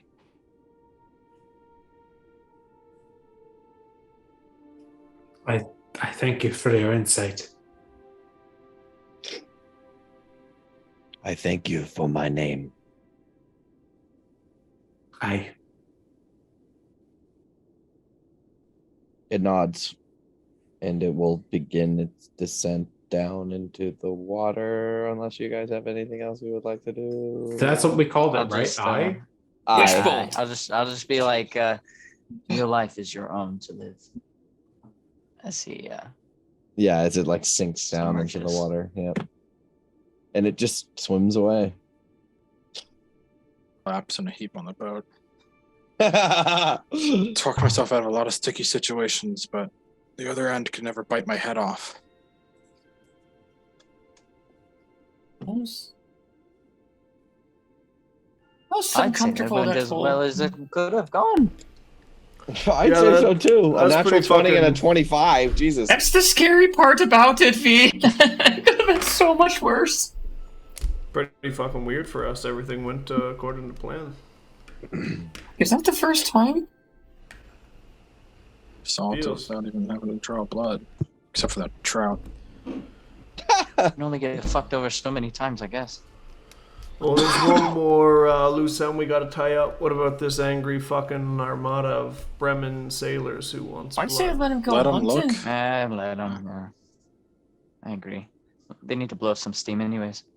Do we Just maybe say want me. to talk to the town speaker though and let him know what's really going on? I think we should. We don't talk to the town speaker in Bremen. Too old, too crazy. They're not going to remember the conversation anyway. Rumor has it he's kind of loony. All right. How Well- many people are even going to like pay attention to this type of thing anymore? If everybody is like half drunk in this town. Well, once people stop getting killed, I guess they'll leave it be. Most people are just trying to get by. They wake up, they fish, make their dinner, go to sleep. Not give a shit about the rest of everything. We'll figure on a few days' time that the lake monsters moved on. Maybe once We're everybody is allowing the out people on here to the waste lake, their they will time. think it's a myth after all. Just saying, if we go back and start telling the town folks, oh yeah, we went and talked to the lake monster and he promised not to kill you anymore, that, that just kind of puts a target on our back. I agree. Let a myth be a myth. I guess so. Sleeping dogs lie, Never let the truth get in the way of a good story. I guess I'd rather. Personally, I'd rather them just try to like hunt for something that's not going to even bother them than to. Unless they go diving you know. 300 feet, I don't think they're going to find it. I don't think so either. I think that's a good. I think that's a good play from all of you. All right. Well, let's get these fucking boats back then before someone wakes up. Yeah, I'm done with being on lakes for a good 10 day. I am too. I'm horrified. Hey, and look at that, V. You made it. Oh, we're not on shore yet. Yeah. Knock Took a on wood. long row back. Yeah. All right, on the way back, you do encounter an ice flow, but you just without a roll, you guys make do. That's fine. It's negligible. But V almost falls out again. She doesn't make it all the way. The rope saves me. Yeah, no, you don't fall in, but you you get rocked too hard while you were standing, and it was just like, oh fuck, here we go. But you don't actually fall in. As soon as the Hope it's fire again. arrives back, she vomits. All right. You guys make See it you back. on an open ocean. You guys make it back to the shore. You guys pull the boats back to their respective places undamaged. And what do you want to do now? It's like it late took you as about fuck, right? 2 hours, so yeah, it's like 1 a.m. now. I'll mend my rope first. Mhm. You just String the threads back force together. the pieces back together. Yeah. We gotta get a good night's sleep, boys. You don't want to at least check if the local town hall brawl started yet? It's probably They're over by now, right? preoccupied with planning and an It's 1 o'clock? I mean, I'm pretty sure they have at least that down at this point. Though, I mean, I don't think they're impossible at this time, but... You do hear a ruckus coming from the 5 Tavern Center. Never mind, I think they are... Yeah, I think they are pretty... it's about that time. It's not as big as it was the night before, though. But you can hear it for sure. You can hear people shouting and yelling. Yeah, never mind. I don't think they've gone down. Love this town. I think we just gotta call this one, boys. Turn in for the night. Are we going to We go can- in tomorrow still? Oh, I don't fuck want no. to. We don't have to. It's a waste of time. Why wouldn't Yeah. we? I'm not dragging that boat out across that fucking ice for a 3rd time. I didn't say anything the first 2 times. But I know Kabar's not pushing, okay? Oh, fuck, you can tell. Yeah. It's like every time I've been canoeing with my girlfriend. She says she's paddling, and I know it's just me. Alright, fine. I'll push next time. Fuck, man. So that one's close to home for Chris, not Big Smile. All right, so you guys want to make your way back to buried treasure? Yeah. Yeah. Yeah. Double turn. All right, you make your way back to the buried treasure, and as you open the door, you can see Cora Mulfoon sitting behind the counter, and she's kind of nodded off. But when you open the door, her eyes open and she says, "Oh, you're back. Very good, very good. Come in so I can lock up." Sorry to keep you up. Oh no, please don't apologize. And she'll like move past you to lock the door, and she'll say, "Is there anything else that you need for tonight?" Not tonight, but if you see Tally in the morning, just tell them we'd like a word. Of course. And she will head off to her respective room. What would you guys like to do? Go to bed? I think crash and try to get the chill out of our bones. Yeah. Okay. Before we go to bed, boys, do we want to figure out what we're doing tomorrow then? Yeah. Are we going to skip town? Well, Which town are we going to visit next? there was something I wanted to bring up before we talk about skipping town. Privately in a room, so Cora Sure. can't hear this. Yeah, you pull. Yeah, she's gone though. You can. The only fireplace is in the common room, so you'll have to like if you want to warm up, which you should probably before you go to bed. Then you stay in the common room. She's gone. She locked the door and went to bed. I think she briefly mentioned it when we came in that her son was like traveling or something. Yeah, But, that's what she said. Helen let me in on some that it's more than that. He's been acting strange. I don't know if suspicious is the right word, but something's going on. I'm trying to, build trust with her the past couple of days before I just crack in and like, hey, tell me all about your son. What about him? I don't know. Well, he's acting strange. Did he like go into puberty or something? Like, what do you mean? When Lynn says somebody's acting strange, it's more than that. I mean, I don't really know too much. It was just small aid, and I mean, Well, she said he's traveling, so how are we supposed to track him down? You do want to follow up with him. she said he's traveling. You believe that? No, no. If there's something weird going on, that's a go-to excuse. What would you want to do about it? I don't know if we could just stay in town, maybe try to talk to her and get something. If not, look around. But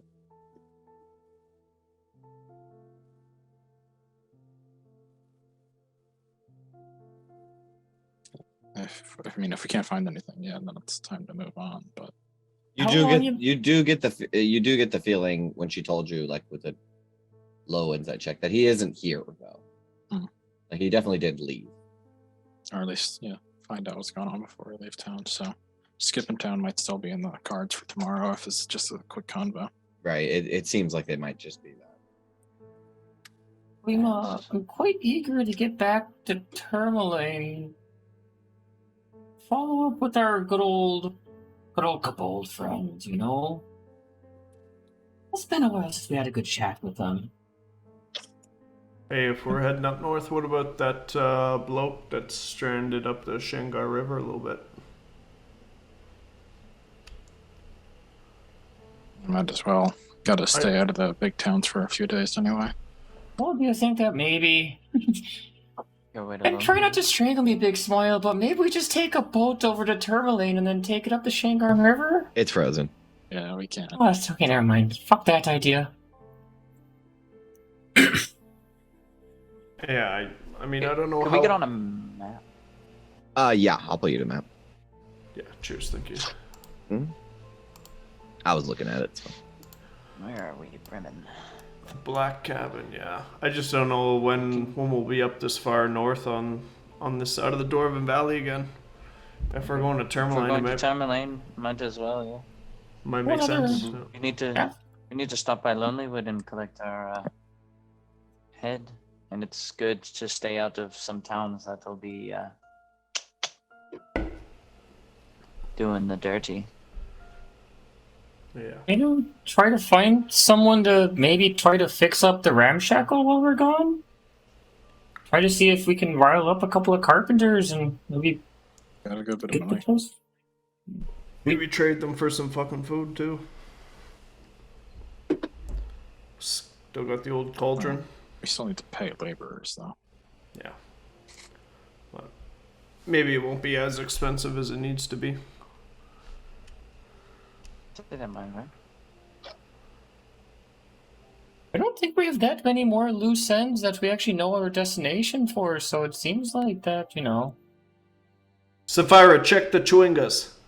Alrighty. I will do the. I'll Nope. set up lantern. Yeah. Nope, you don't see anything. No chewingas. Okay. No chewingas. Oh, no chewingas over here. I don't know why I'm so invested in these fucking chewingas. We'll find them at some point. They're pretty I cool. swear. You wait till you see them. They're a whole thing. I like playing the chewingas. They're fun. All right, so Quindus, you want to talk to your girl tomorrow? Ask about her son and see where that leads us. If it's nowhere specific, then we go up to Tourmaline.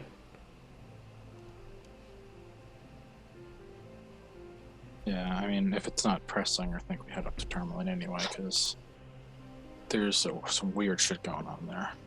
Yeah. I mean, that's all we Tourmaline. found out about that Thayan guy. Yeah. The Arcane Brotherhood's you, got some stake in all of this. Good to figure out what it is. Don't forget we do have a problem in the Kier towns. Missing cargo shipments. Oh, Oh, that's right. fuck, that's right. Hey, right. Good meat too. They got the shit going down with the speaker. Or late A speaker. lack thereof. Yeah, we probably want to tidy that one up quick if we want to save a couple coppers on beer. Yeah, if you guys want to go there next, you can have it handled. But it's been like 14 days. They might get it handled pretty soon. Yeah. All right. Well, we'll see what Core has to say, but it seems like all roads are pointing north to Tourmaline then. Yeah, and I might not have believed it, but I mean, we've seen a lot of weird shit the past 12, 13 days. The speaker of Caradinival is a ghost now. Ain't nobody seen him. Yeah, we gotta check that out at some point too. Oh my goodness! I also remembered we have a map that shows. The lost Lost Spire. Yeah, I mean that's connected to Tourmaline, so Right. Yeah, that's all fucking Arcane Brotherhood shit right there. The Tourmaline looks like the go-to then. To Tourmaline. The Tourmaline. To Tourmaline. Sounds good. All right. So you guys get some rest. Some well-needed rest. And I'll ask you guys: do you want to see if you can handle that Cora Malfoon thing before we end for tonight, or you guys just want to end here? yeah, I think we can see that tonight and wrap up Bremen. I'd like Yeah. to wrap up Bremen. Yeah, Yeah, that's let's do why that. I'm saying. Okay. So it might I'm take done another, with that. maybe another 20, 30 minutes, maybe, to get it all wrapped up. I'll try to do it, quickly. So first thing that happens is you guys wake up in the morning, and you go downstairs. Oh yeah. Let's get Quintus, make your wisdom saving throw too. And V, make your check. You're good. And Quintus, you're okay. Okay. Okay. All right. So you guys wake up in the morning, and as you come all kind of stagger out, breakfast is out, and it's some sort of hash.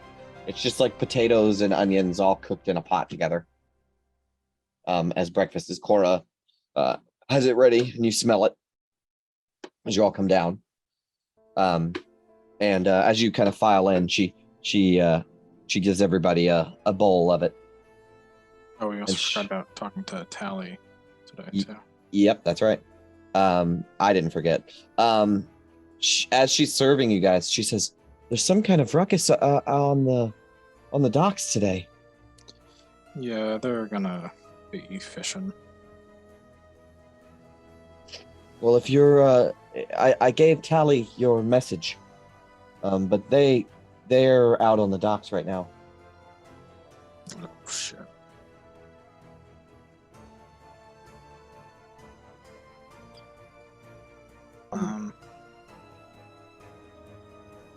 Yeah, they're gonna get their ass kicked. All right.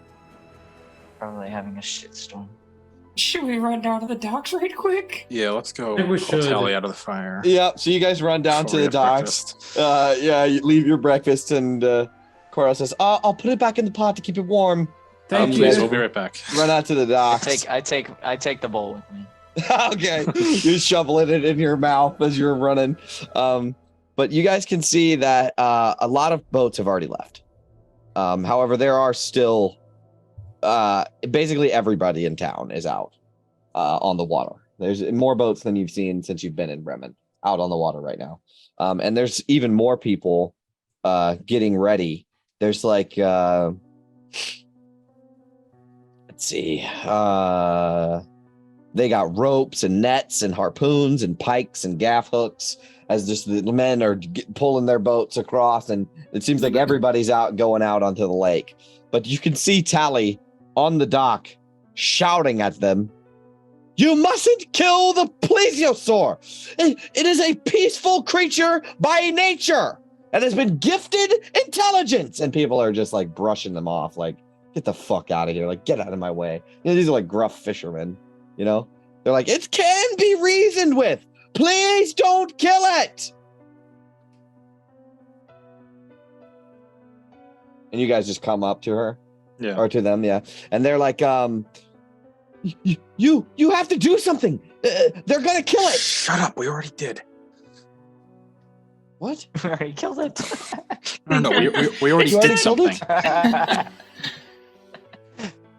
It's fine. What do you mean? Shouting out here, you're gonna get yourself killed by a bunch of fishermen out for blood. Not in the lake anymore. It's moved away. We went out in the middle of the night and talked to it. Their eyes widen. What did it say? What happened? Our theories were correct. Yeah, a real bitch of a druid woke it up and then manipulated it into believing that in order to maintain its sentience, it had to destroy Bremener boats. And it wasn't his fault they died. They just don't do well in cold water. But an awakened spell is permanent, isn't it? Yeah, but a fish doesn't know that. The druid was a fucking liar. Shocking. See, but did you convince it not to harm anyone else? It turns out we had already killed that druid, so that was funny. You've killed a druid? That's besides the point. This zoologist animal lover starts to panic a little bit. They're a pseudo druid. They're just missing character levels, you know? They're like, okay, but continue. Yeah, so this druid woke them up, pretty much lied to them, manipulated them, said, "Hey, if you want to not be a dumb animal anymore, go around, fuck some shit up, cause fear and mayhem." Makes perfect sense. But wait, It doesn't make any sense. Really. it doesn't make any sense. Why would it do that? They don't say that. They say, why would they want to sow chaos? Druids are peaceful, aren't they? Not these Not ones. these kind They're of druids. servants of the Frostmaiden, and apparently the Frostmaiden feeds off of fear and despair. Of a fear, despair, and agony. They are nothing but cruel and horrible people. And they must be destroyed. All right, cool it. Very well, but you did All of them must be convince, destroyed. you did convince this plesiosaur not to attack fishermen anymore. Yes, we did. Very good, very good. Savras be praised. They will immediately reach into their bags and pull out the sack of coins and say, "You have well earned it. Here, take this, please." And they start to like push it into Quintus's hands. Thanks. Oh, take this too. And they pull out a rolled up scroll, and they hand it to you, and it is a spell scroll. If this is animal friendship, it really could have helped about 6 hours ago. I don't think it's animal friendship. I think it's like speak with animals. Yeah, it's speak with animals, but it wouldn't have helped you anyways because it was sentient. She would have gave it to you if you Yeah. you know. So it's a spell scroll of speak with animals. Thank you. You well deserved it. Thank you for taking the high road. I mean, stick around if you want to watch a bunch of fishermen boat in circles all day. I think I will. Thank you. All of you. Thank you. Just watch out for shouting at giant men with sharp hooks. I'd like to see what they would do to me. They put their hands on their hips.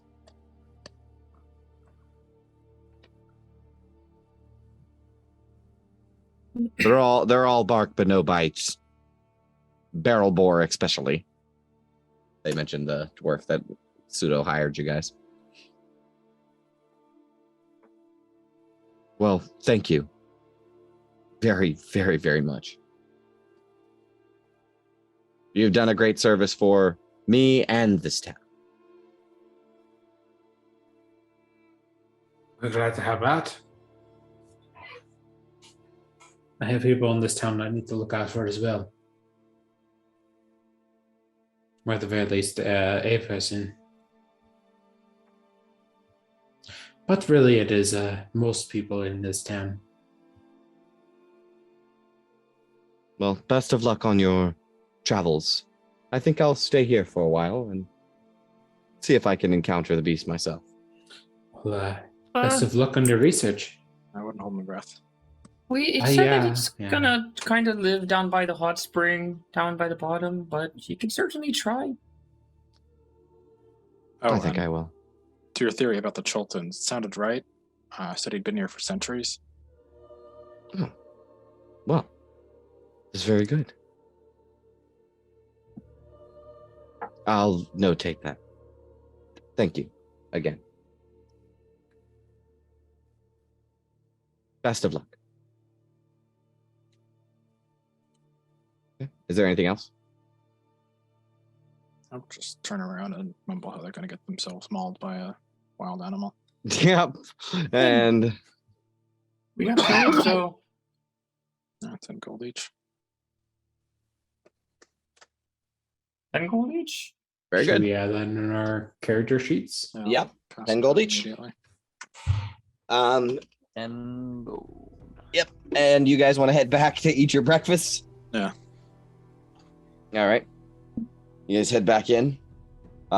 Cora will say, what was the rush? Tally's real big into animals, and all the fishermen are organizing a hunt. They were trying to stop it. Things probably would have gotten ugly. Well, it's a good thing you were there to help. Kind of our thing, helping. I think we gave them enough to handle the situation from there. Right. We're real good at helping people. Hey, You guys want to say it again one more time? Really reiterate the fact that we fucking help people. You guys are not good advertisers. Yeah, she nods. We're She helping you, nods. Quintus. We're doing a good job. Well, here's your breakfast. If there's anything else I can do for you, please let me know. Yeah, listen, I don't want to be too forward, but you seem like you got a lot on your plate. And you said your son was traveling. He doesn't help you out with your. You see a somber look grow over her face, right? Like in animes, you know how their face kind of darkens. Yeah. Her face kind of darkens for a second, and she says, "Yes, he left." Is everything all right? I mean, we found a couple missing people actually up near the Dwarven Valley. He left of his own free will, she says hesitantly. you had back from him during that time? Quintus, make a persuasion check. You're the one that started this whole thing. Let's see if she opens up to you. Wow, that's pretty good. She says, well, it's a long story. But no, he hasn't spoken to me. In fact, last I saw him, he said he never wanted to speak to me again.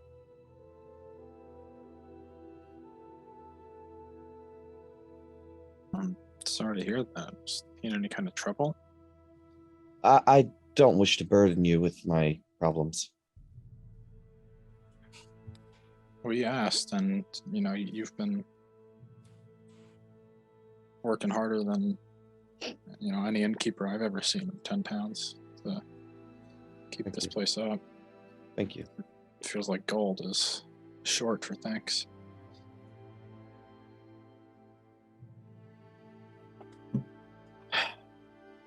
You really do help people, huh?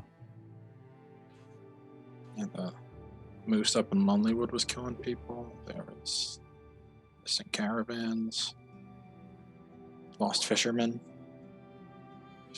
Done a few Town things. Lawrence. Wait, I've heard of you. You helped with all those problems. Yeah, most of them. Maybe you can help me. She sighs and she pushes all her hair back out of her face and kind of rubs her temples a little bit. And she'll say, "May I have a seat?" It's your place.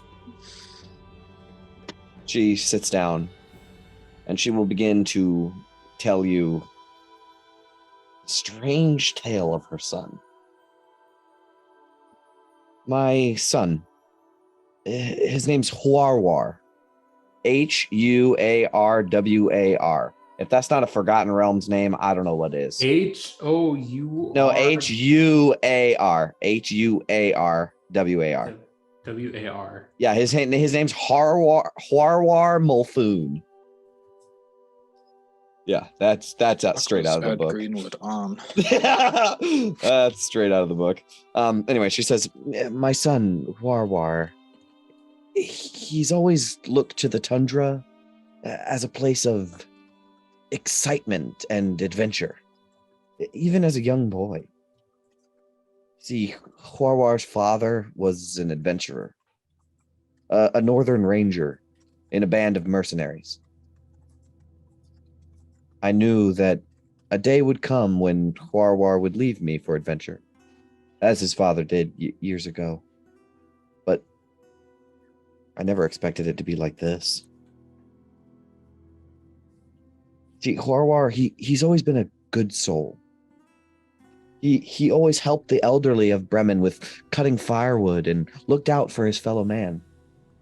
In fact, years ago, a wealthy merchant came to town and built his house on the edge of the river, heedless of the warnings from the other townsfolk about the brutal summer floods. The Shanegar flash flooded one night. and the nobleman was trapped inside of his house. When he was only 17, Warwar took a fisherman's boat and battled the raging waters and rescued that poor man. I'll never forget that night. Warwar was a hero. I knew from then on that I had raised a good man.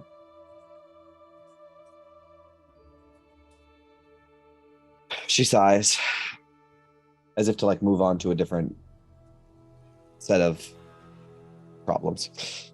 You see, we here in Bremen, we are fortunate enough to have a town speaker that has 3 centuries of dwarven experience and wisdom under his belt. However, age has addled his mind, even if some of the other townsfolk won't admit it. He frequently gets confused about where he is or what he's doing. 4 times now, 4 times, our speaker, Dobelgruff Shalskar, has gone missing and was found hours later wandering the frozen shores of the Shanegarn with no memory of how he got there.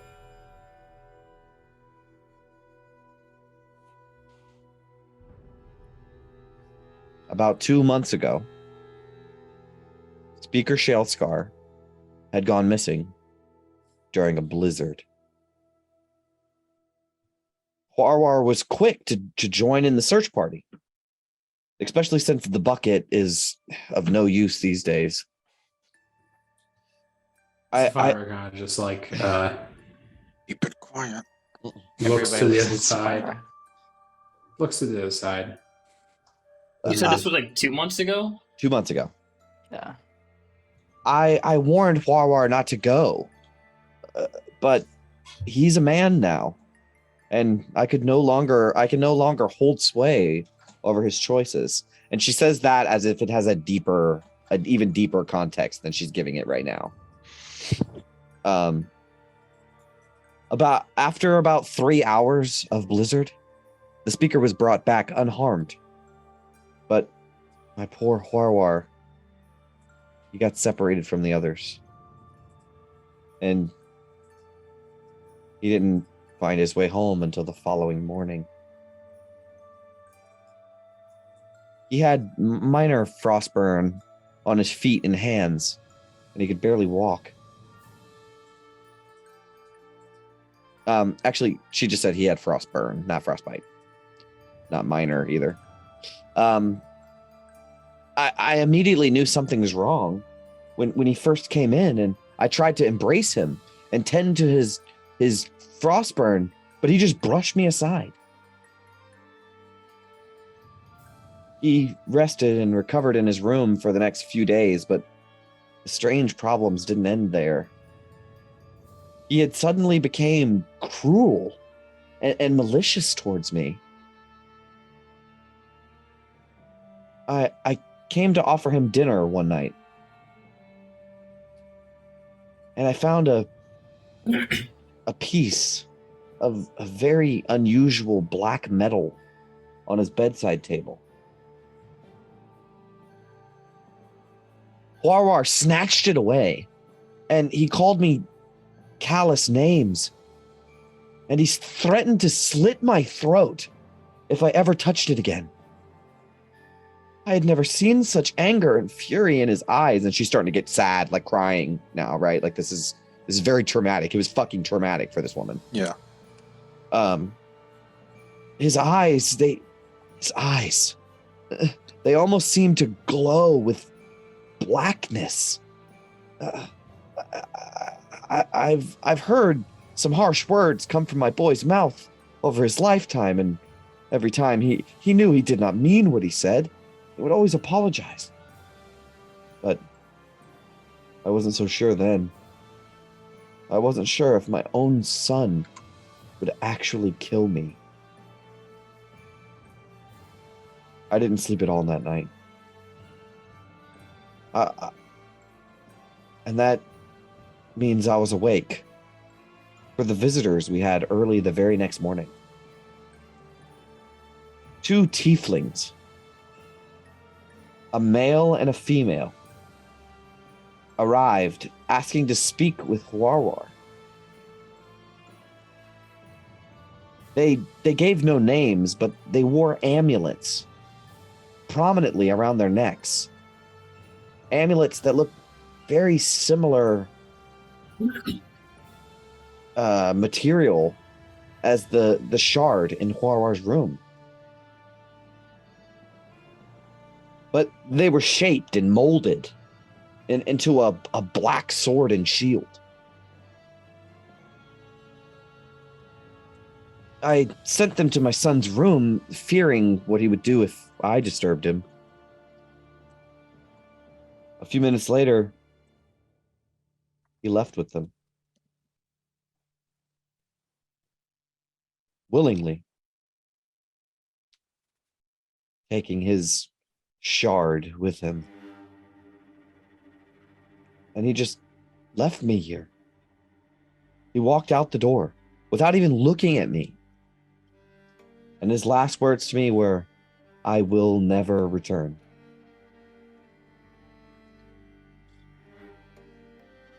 I miss him terribly. I hope that he's still alive.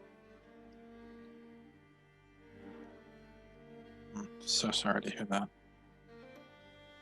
Horrible Yeah. thing to hear. No idea where he headed. I'm not sure. I know that one of the tieflings mentioned a castle. I know that there's two castles in 10 towns. The cares? Yes. There's an intact castle in Caer Denival, and a ruined, completely destroyed one in Caer Koenig. But that's all I know.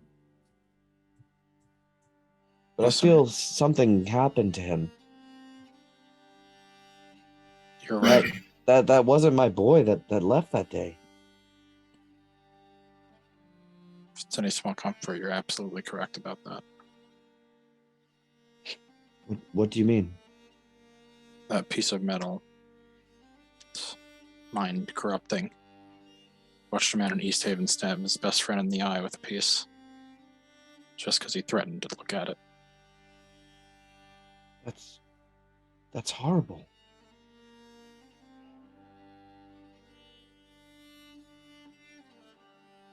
Where could he have gotten this? I have no idea. But those tieflings, they had the same material around their neck, but it was shaped and formed. The cause maybe. It's only a metal. It can be shaped, I assume. Yeah, I mean, we saw a whole mast made of it. Yeah. Right. He said that he was lost along the Shangar for this time. Yes, I believe so. When they went to search for the speaker, he got lost in a blizzard. But he stayed out there all night. You know, one of the most brutal blizzards I've ever seen. I was fearing for his life that night. He could have died. He should have died. That storm was dreadful. But he came back to me, just different. Whatever that metal is, it's not natural. What other, how else did he look? What other... Did you notice anything else different about him? No. Only the frostburn and his eyes when he looked at me. They were black. Yes, but they almost glowed with black. I can't explain it. And how old is he now? 20?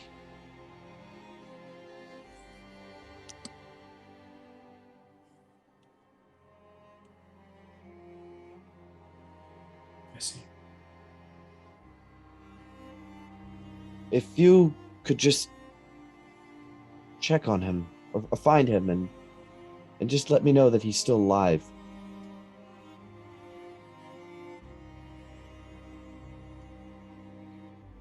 It would sure make it easier to run this place if I just knew that he was okay. These tieflings that came to see him, Yes. did they were they carrying any weapons, or did you Uh, notice anything about them other than the amulets? They were armed and armored. Armed and armored? Yes. Maybe they were militia or guards of some kind. Interesting. Sapphire hears this tale and agrees to it, but at the same time, like, there's a part of her that knows that, like, if this person is affected by any type of creature related to the Frostmaiden or like some other otherworldly being, there's a possibility that that person might not be alive by the time that she ends up meeting him. Right. And she just nods and says, like, I'll see to it, not really mentioning the fact that she could probably end up killing this person if the need Gotcha. arises. Gotcha. So, putting a couple of things together right quick. Mhm. The metal itself was the demon thing that was of a like Eritu. That was of a demon, Eritu. right? Yeah, it was shaped like a demon, yeah. And demons reside in the abyss, not the hells, right? Correct. Correct. And when Gabar identified that thing, he was sucked into a void. Like for a second, like his consciousness for a second. Sort of. It's not abyssal in nature. Like It's not. That was just symbolizing like the darkness that comes with it. You know what I mean? Okay. Yeah, it No, was like a that's fair. mass trying to hits are think, also this like was- supposed to like inspire fear and stuff, right? So it's Yes. supposed to be like a scary demon. I was just thinking if maybe this was abyssal in nature. That's exactly what I was going for, but apparently not. Can I It could ask be. It her- could be. You know, you don't know. You don't know. But I don't think that's a piece of the puzzle, right? I think that was just like me trying to describe it. Go ahead, V. I'm sorry. Unless someone else has something to say, I wanted to do something, go somewhere. Oh, okay. Do you guys have any more questions for her? Mm-mm. Yeah.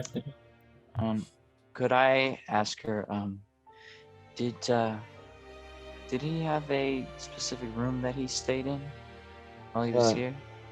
Yes, he had a room. His room. Do you think we might be able to take a look at it? Might I'm just provide some insight. not sure if it can help, but certainly. She can take you there, unlock it. And when she brings you, it's on the same hall that you guys' rooms are on. In her room, it's like one big long hall with all the rooms off of it. So like a hotel. But she brings you to one of the rooms that's his near the end of the hall by her room. And she opens it up, and yeah, you can see a deep, normal room. It's decorated with like junk from the river.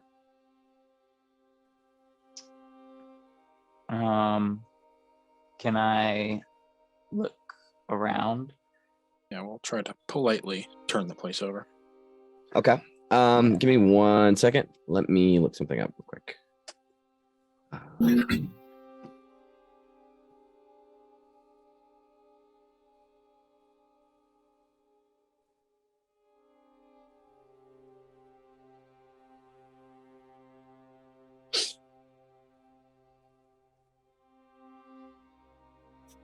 Okay. All right. Why don't you guys make an investigation check? Everybody? One investigation check with advantage from somebody. You're up. All right, advantage. Yep. Not great. Nice. So you guys look over the room. You find you lift up his mattress, and you find a dirty picture that was drawn, hand drawn, just like some naked lady. You dig through his room some more. You just find like socks and clothes, different stuff. You search through the desk. Nothing really of interest. However, Gabar, you get to the bottom of the desk and you pull out a piece of paper. And on it is a symbol, sort of. There's a drawing on it. Crudely sketched, obviously, by someone that doesn't have very much artistic skill, is a sword over a shield. A black sword over a dark shield. Do I recognize this symbol at all? No. Well, it sounds like it matches the description of the amulets the tieflings were wearing, but I wonder if he'd seen this before they arrived. If maybe the Charlatan showed it to him. Certainly interesting. Oh, I'm sure he would have had time to draw that while the tieflings were in his room. I'm And if he thinking- did, why would they allow him to leave it?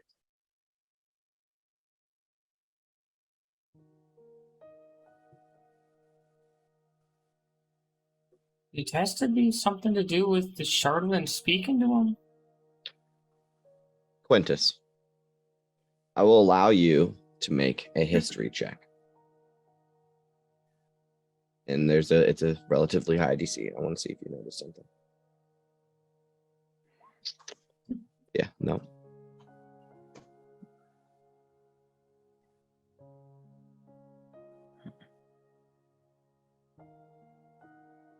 Actually, Quintus, I'll give you one thing.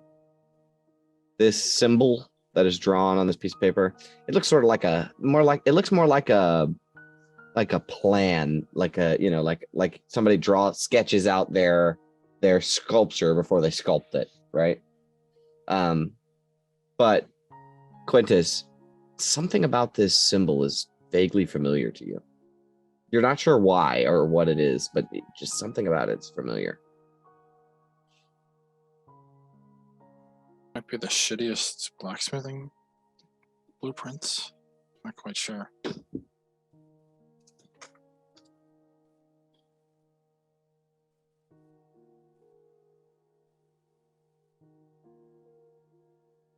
All right, do you have anything else?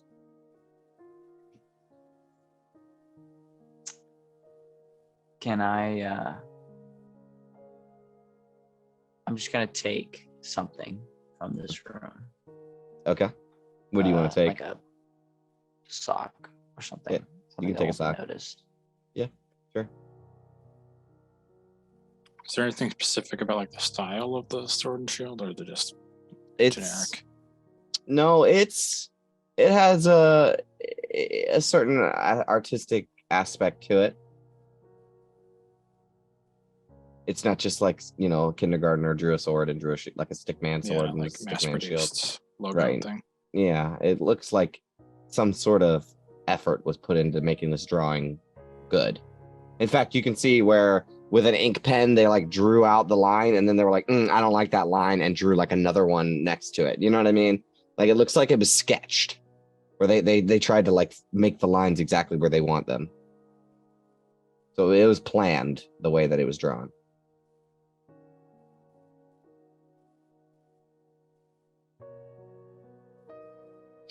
Do you have anything else you want to ask her? She'll be like, "Oh, did you find anything?"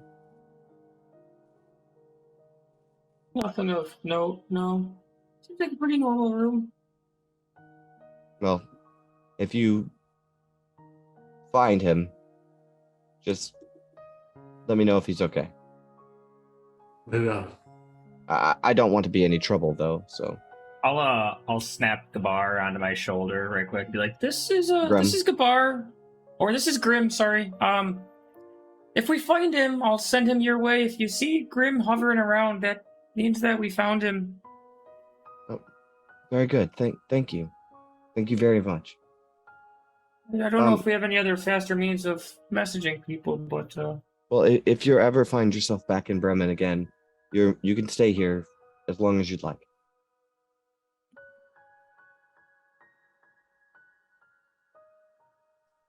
Thank you. Of course. All right. Anything else?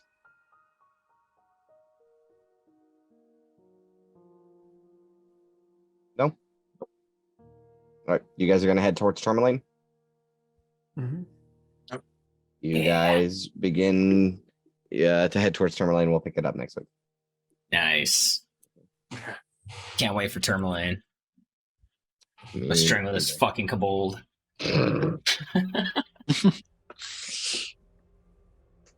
All right. Well, All right, cool. that was good fun. I'm glad you got to hear about Cora Melfoon. I've been waiting for that one. I can't believe how well we talked that lake monster out of fucking people up. Yeah, a natural 20 bought you a lot. Yeah. Really did. Yeah, That never and happens for us. yeah, and then the 20. What was it? 25 or something. 19 out of 20 on the dice. Yeah, that was just crazy. So yeah, that was the dice that said you guys won that one. Good for us. Yep. All right, so we're heading to Tourmaline next, Yes, which sir. is good. Which is good. And then what? You want to head to Lonelywood and then to the Black Cabin, basically. I think we're in the Keep it- area, so yeah. Yeah. Probably it's worth it. Bang out all the northern shit. Yeah.